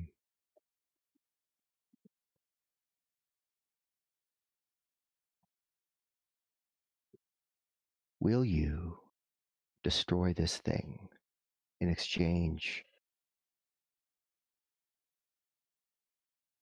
for being freed of molestation from the plants, trees, the forests of the realm? Sarah is like, never deal with Faye, never deal with Faye, never deal with Faye. And Cree is like, agreed. With that, it suddenly scuttles up on you at lightning speed, leaving just like of its body behind as that part finally catches up, and it zips amongst the four of you before returning to its place of origin where it was standing before. And it's holding in its hand, you're not sure what at first, but then you realize that it's strands of your hair, all of you, the four of you. And then it squeezes its hand above, and you see blood drop down. You presume it's blood. And it says, "The bargain is set. We shall see." And then it just fades away from sight. And so do the trees around you. Everything is falling away until you find yourself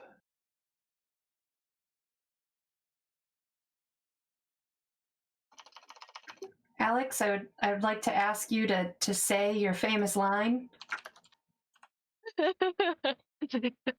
Nope, don't like that. Yeah. So I don't have anybody else left in my family. Like, it's not really a big cost to me if I die. I mean, Safi almost got like strangled by that. I don't want the rest of our elf kin to have to face that same thing just by walking through the forest if we're gonna be here for a while. True. I'm pretty sure whatever we're gonna fight is gonna be like the other thing that could have killed us. Like it's fire or Yes, but then birds that or thing will be something. destroyed. So win-win. it's a win-win. It's a win-win scenario. There'll be no Um, repercussions, I'm sure. None whatsoever. Yep. All right. So with that, let's place you in this new map.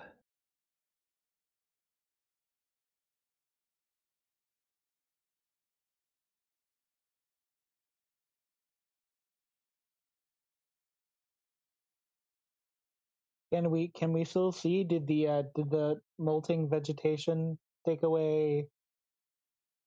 No, I'm getting you set into this map properly so that you can be ready.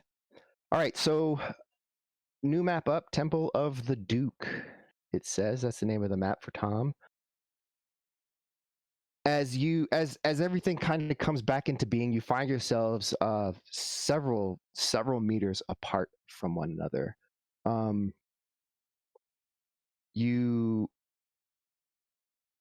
can see that you can see each other. There's enough light in here, ambient light. You can see that you're on some sort of structure is a word for it. It's unknown exactly what perhaps this structure is, but yeah, it's a structure of some sort.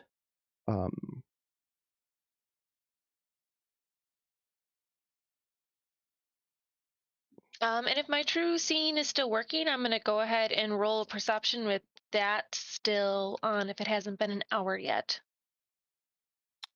Okay. It has not been an hour, so you definitely can make that check. Are we tied up? Can we move? You are not tied up as you are looking around and seeing what sort of is going on around you. That's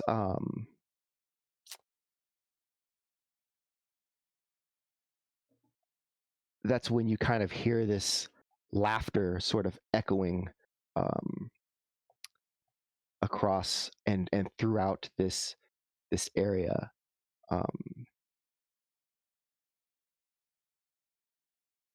And Why do I get the feeling this is exactly the things we are supposed to fight? Boy, that guy was efficient. It's a little early, but I'm going to go ahead and flip my switch on this now. Turn on my hunter's sense out to 60 feet. I know what the creature's immunities, resistances, and vulnerabilities are. wow. So I'm like just very alert, Yes, aware, that and sounds great. waiting. So that's your what ability? Hunter's sense. Hunter's sense. With Hunter's sense, you gain the ability to appear to a creature, magically discern how best to hurt it. Amazing. as an action, you do it. You immediately learn all of their stuff. Awesome. And you can do this up to your wisdom modifier times per day. That's really useful as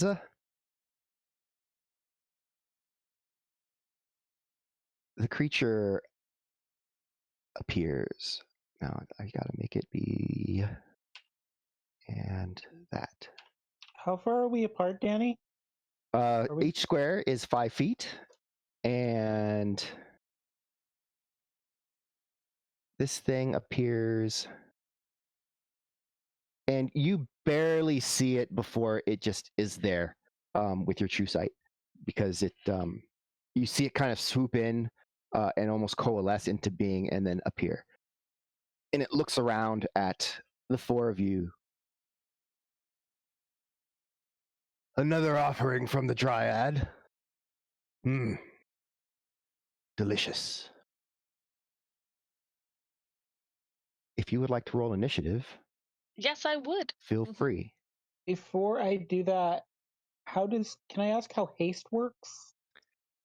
Yes, you can ask how haste works. When you cast haste, you are going to get additional speed, so you'll be able to move faster. You'll gain a bonus to your armor class, and you have advantage on dexterity saving throws.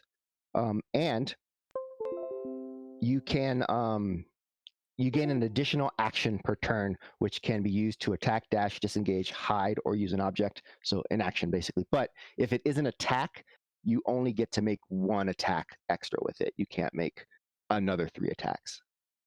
Can I give it to someone? I'm not sure about the wording. Range 30 feet, so you can cast it at someone up to 30 feet. So can I cast it on Safi since they're like right there? I feel like it's probably closest.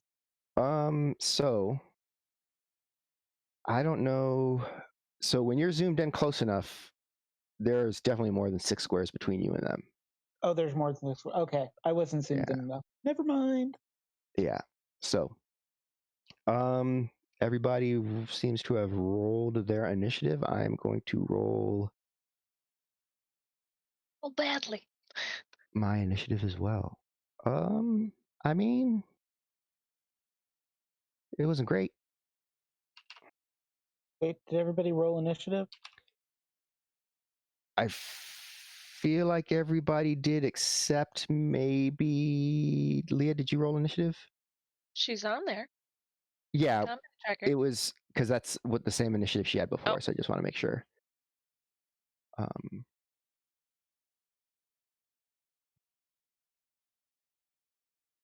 All right. Well, Cree, you're first. Bonus action, Hunter's Mark. And then And I'd like as an action, Yep. you gain the ability as an action. Okay, so all right, so you see it appear, and you are within 60 feet. Let's find out. Come on now, don't be like that. Give me a pointer.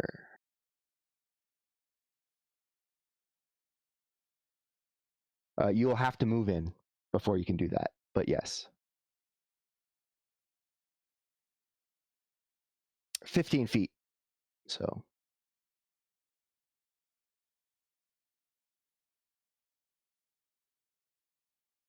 All right. You can see that it is resistant to fire, cold, lightning, bludgeoning, piercing, and slashing that isn't magic. So that's not a problem for anybody. It is immune to poison. It is immune to being poisoned, and it has magic resistance, which means it gets advantage on saving throws against magic. Does that cover all the stuff from that? Resistant fire, cold, lightning, what else? Fire, cold, lightning, and then it's resistant to non-magical regular damage, like bludgeoning, piercing, and slashing. But you guys don't have to worry about that.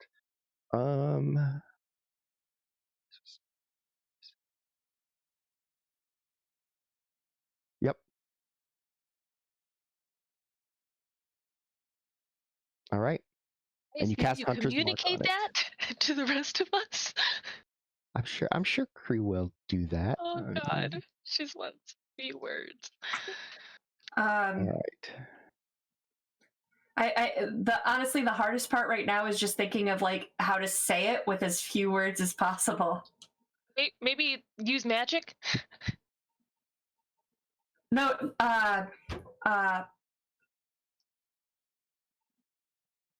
I'll just do magic weapons out. And I'll look at you, Safi, and go direct magic, offensive. Hunter's Mark again. I took away your Hunter's Mark spell accidentally. Why? Because I don't want you to cast it, I guess. I don't know. But I'm trying to fix it, but so that you don't have to keep pushing it every damn time.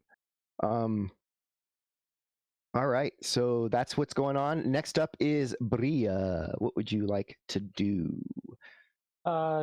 So I can use magic missile on it or no? You don't know. You heard use your magic is what Creep said. So I said yes. use magic weapons, and then I told Safi direct magic attacks. So I guess I'm gonna fire magic missile and see what happens, because that's 120 feet, and the marker Dooley Bob says 80 feet. Yeah. So you yeah. can do that. Great. So how do I do that? All right. So what you are going to do? Concentration an hour. All right. So what you're going to do is you are going to target, which I will do now for you. Where are you at? You are Bottom right. Gotcha. Okay. So you are going to target him, the Duke of, and then you're going to go to your magic missile. And if you're casting it at the lowest level, there's 3 of them. So you're just going to hit the damage 3 times because each one does. They don't miss. Oh, neat. I love that. Yep. Nothing happened. Oh, I guess so yes, magic missile would qualify, is what I said. The little blood. Do I click the little blood dot? Yep. All right. So you hit it with each of these missiles. They kind of bash into it, and it kind of just winces a little bit and just snarls in your direction. Hello. Hi. Is there anything else you'd like to do? You're I don't think there's anything. I guess I can. I can move. I guess would be something I can do. Moving might be useful. Yeah. Yeah. I'll move. I'll move forward. I like forward. Forward's good. Alrighty. You can move up to 6 little squares, so that's good. Kree, if you go to your Hunter's Mark,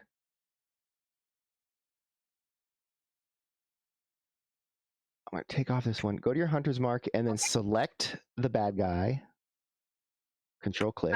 And controls click. Yeah. Okay. And now you're going to hit both of the effects under Hunter's Mark.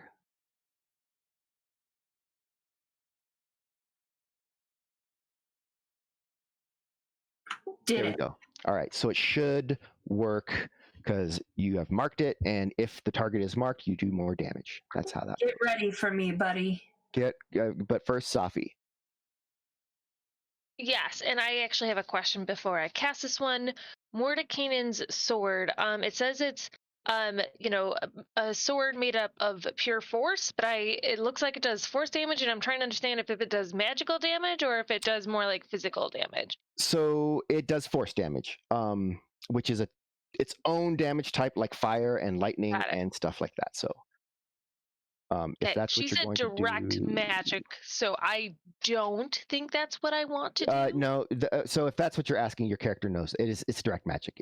Yeah, that's what I knew. Alex didn't know, but Safi would know. Okay, so then I will cast it. As soon as I can press this button. Target.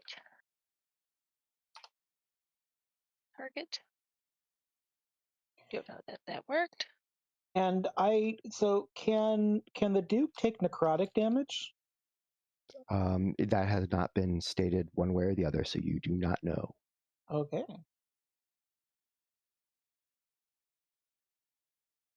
And I would like, if possible, to use the gift that Roland gave us if I have to roll for this to hit. So Mordenkainen's sword, do you need to roll to hit? Is it like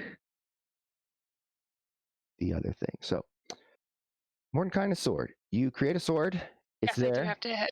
Mhm. and you make a melee target, and you can move it up to 20 feet. So you can cast it up to 60 feet away. And I'm only 35. All right, so here we go. Mordenkainen's sword. Casting it next to this guy. And it says, when the sword appears, make a melee spell attack against the target of your choice within 5 feet of the sword. All right. So that's what I would like to use my nat 20 for. All right, so you're gonna roll a nat 20 on this. Let me go ahead and add in the effects here. So there's an attack and there is damage. And that attack it's a melee attack that uses your intelligence. All right, so that's a lot better. And if you hit, it does how much damage? 3d10 force damage. 3d10 force damage. Excellent.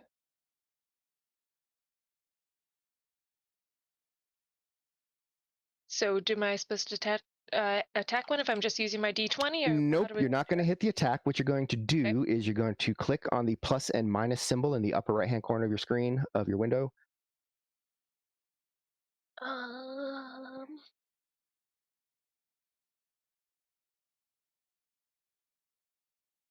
Say again. So it's the plus minus symbol up at the upper right-hand corner. So where your like combat trackers and all that stuff is. Yeah, I see it. Yep. So plus minus, and then you're going to click the critical button that pops up because it's going to be critical. And then you are going to click the damage that I just put down there under your spell. Nice. Once. Nice. Boom. Oh, that did something. All right. It absolutely did. It did 46 points of damage to it. Damn. So yes. So that definitely has Thank happened. you, Roland. And that was the cast, right? That's not a bonus action. Okay, so that's your action. Bonus action at all? I should probably hide. Up to you, I guess. You're not a rogue though, so you can't do that as a bonus action, right? Yeah, you can't do it as a you're bonus right. action. So then I will not.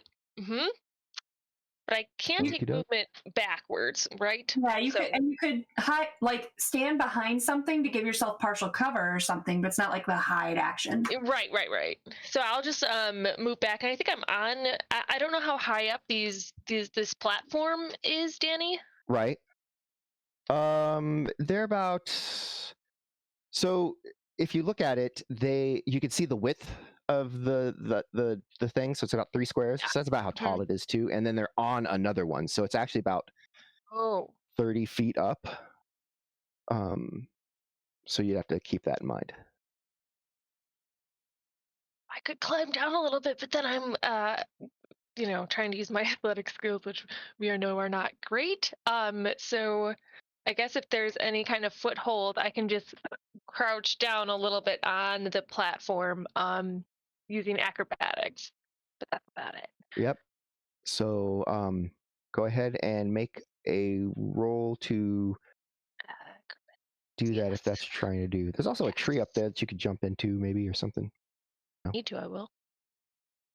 You are good to go. You hop down wherever you need to hop down. Go ahead and put yourself there. And also on that Mordenkainen's sword, if you can click the effect button also, that's going to put the... stay up, yes. Yeah, right. So that's going to put the thing on you. So effect. All right. So And I gotta move her. Panay. It is your go. What's indomitable? What's that? What's indomitable? It allows you to, if something forces you to make a saving throw, then you can re-roll if you fail, so that you can continue to just not be affected by it. So you can do that once a day. You have Action Surge, which lets you go and then go again, and then you have Second Wind, which heals you a little bit. That's what those are. Oh, it seems like I just used my frostwall. I don't feel like anything else is suitable at the moment. Okay, so you can get to within 1, 2, 3, 1, 2, 3. You can get within 10 feet, and the glaive is a 10-foot weapon.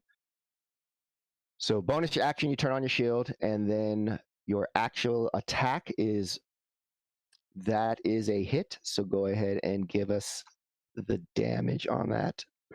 Nice. Pretty good. And then you get 2 more attacks. I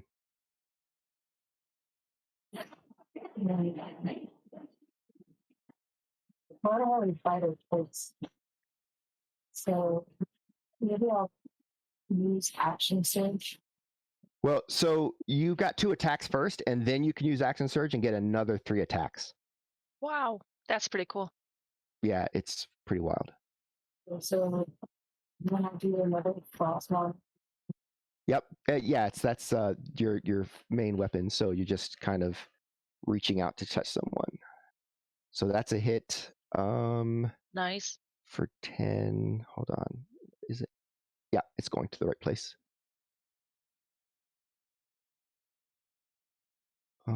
Is it? No, it's not. Are you not targeted properly? All right, go again.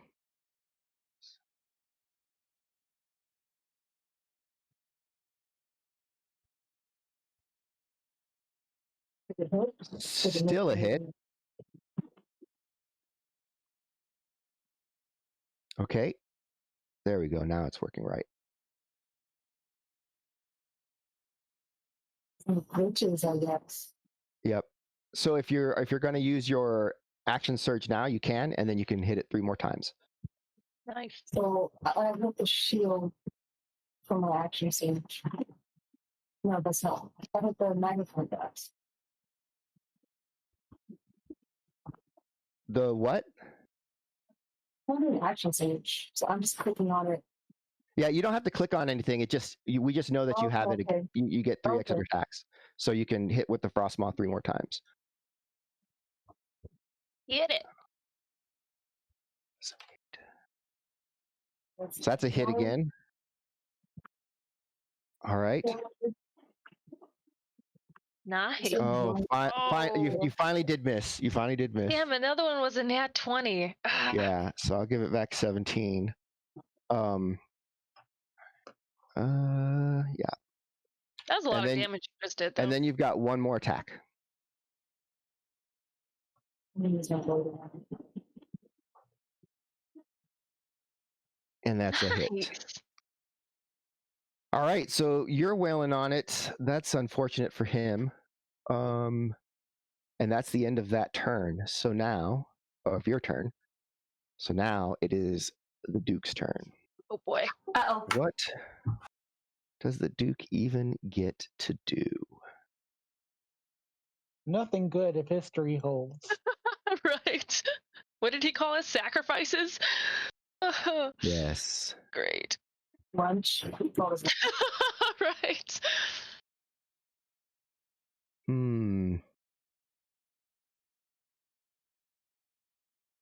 I see. Don't So the like first thing it that. does, Is take a nap? no, it's not going to take a nap. That is not what it's going to do. We have these elf Um, salsa classes if you're interested, sir. Yes. Have you All met right. Elf Jesus? So all of a sudden, it is surrounded by this scintillating light that circles around it, and suddenly, Panay, you are magically frightened. What that means is you cannot approach it. It doesn't mean that you have to run away. You just can't get any closer to it than you are. Which, right, unless it moves right now, that's okay. It's fine. You could still hit it, but if it moves, which it's going to do, then you won't be able to follow it. And it does move. 1, 2, 3, 4, 5, 6, and that puts you. Yeah, it's going to lash out with its long ass claw. Wait, are you on the ground? You went all the way down to the ground? Oh, I'm like partially down and climbing on the thing. So okay, like, so you're on this other log piece. Okay, so it is going to reach out and touch someone, and that by someone I mean you. Yeah. I'm not gonna let it. Yeah, it just reaches down and just tries to do some murder. Nope, don't like that. It is capable of murder. Here it goes. Ready? 1. Why did it roll 4 billion things? Oh my God! Please don't let it roll 4 billion things. Okay, I see why. Because I have it still targeted on Panay. So we'll take that off before I roll the damage. How's that? Because it should not hurt you. Can I do a counter spell if I see it? It is not casting magic. It is just literally attacking you physically with a giant, nasty looking claw. So that does hit, and that's the first claw attack, which does 16 as it hits you. And that evaporates your sword. Wow, really? Oh. Advantage, drop the 6. Really? Wow, that sucks. And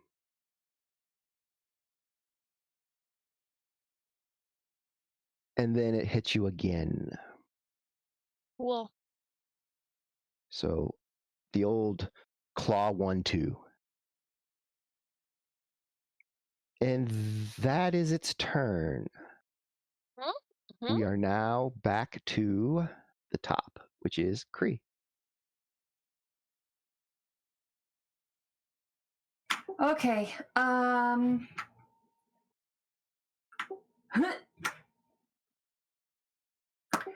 right. So first thing I'm gonna do is some movement. Okie doke.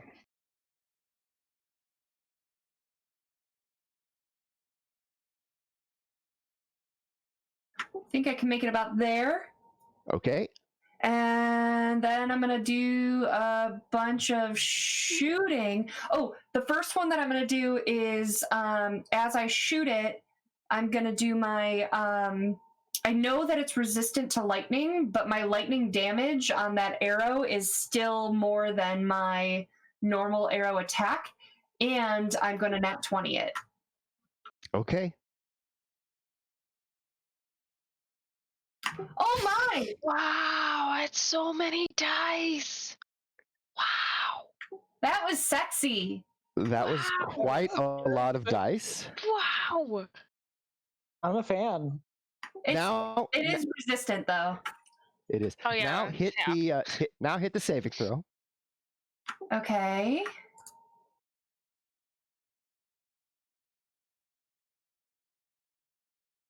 It does not save, so go ahead and hit the damage, the extra 2d8 damage. I mean, everything counts, right? All right, Yes, so it does.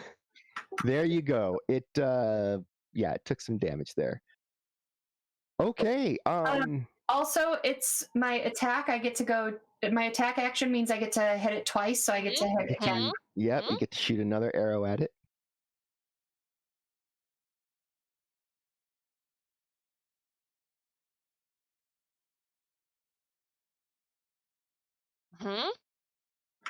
I'm at disadvantage, but I still got a 20. Yeah. Okay, so tell us how this happens. Ranger for the win! All right, so I kind of, this time, like, it landed, and I'm like, all right, we're gonna get into this fight. And so she kind of tilts her head and kind of assesses the situation and looks at this thing and like kind of makes some decisions about it, and then starts to move forward, runs forward more, and goes ping ping, very Legolas style, like striking some nice poses as we go here. And on the first one, she kind of drums up, kind of like what is it, a bolo punch, where you kind of like whip your fist with it. It's kind of like that, but like with the bow, and so it releases this arrow that turns into lightning on the way, and just sizzles this thing. And before the light from the lightning even fades, the second arrow hits it. And from looking at like the making the assessment, she's hit it in just the right areas that it gets to the fleshy bits under any of the armor. And it starts bleeding out. And then it topples over and falls on Safi, and she dies. No, I'm just kidding. I mean, I would like to at least roll feather fall for that one. But yeah. Feather fall on the dying body as it falls. Yes. I mean, that's what it takes. I mean, does feather fall say creature? It guess he's not. I guess he's still technically creatures. Unconscious, so it's alive. Because it's not if once it's dead, it's not a creature anymore, right? So that's a thing. All right, so. But yes, you hit it and it just falls over, and you're kind of like not sure what the problem was. When the gods of chat are looking over and watching over you, killing a high CR creature is not that difficult. But that's what happens. I'm impressed. Thank you, Kat. That was awesome. There is a light that rises up kind of from each of you. You can see it, and you hear like a wind blows through suddenly, a gust of wind blows through, and along it you hear the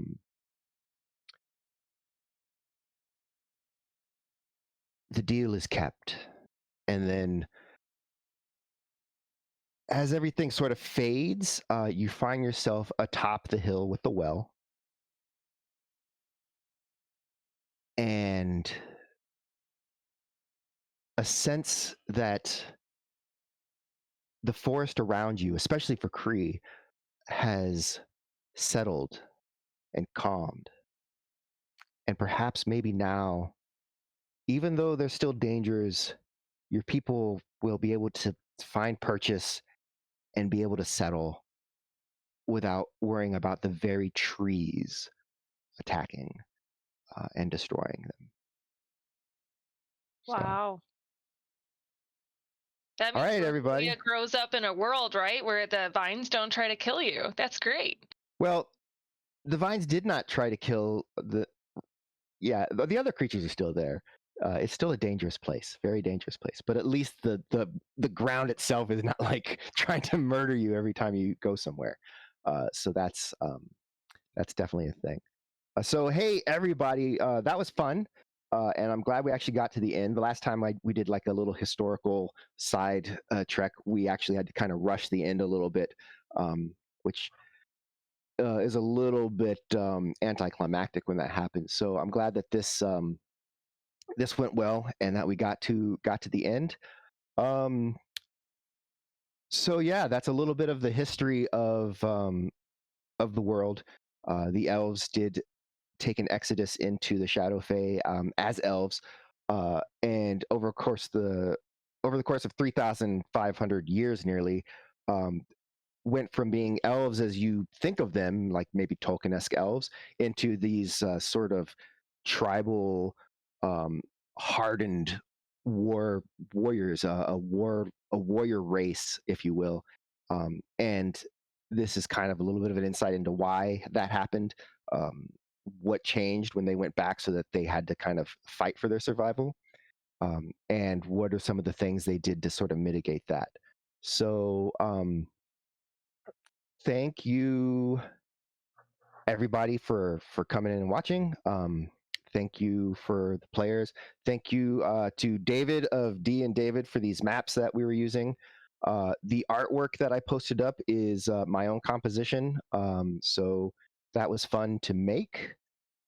It's part of my issues with executive functioning because I probably should have been doing other things like to get it ready than making crazy pictures, but I thought it was cool. And thank you, Tom, very much for scrambling at the last minute to get some of this stuff up and making it work because yeah, I know that a lot of this was last minute so that we could accommodate and everybody pulled together and made it happen. So thank you so much. Thanks, Alex, for being our mage tank. That was fun. Mage tank. Thanks, Chad, for the critical hits Yep. for us. That was great. All right. Next week we won't have Leah because she's got some crazy tests again. She's doing her master's program, which is I don't know how she finds time to do everything that she does in her life, but and do a master's program. So we are going to wish her well on that, and so she won't be here next week, and we'll see what's in store for everybody else. So thanks everybody for watching, and we'll see you next time. Bye. Bye, guys.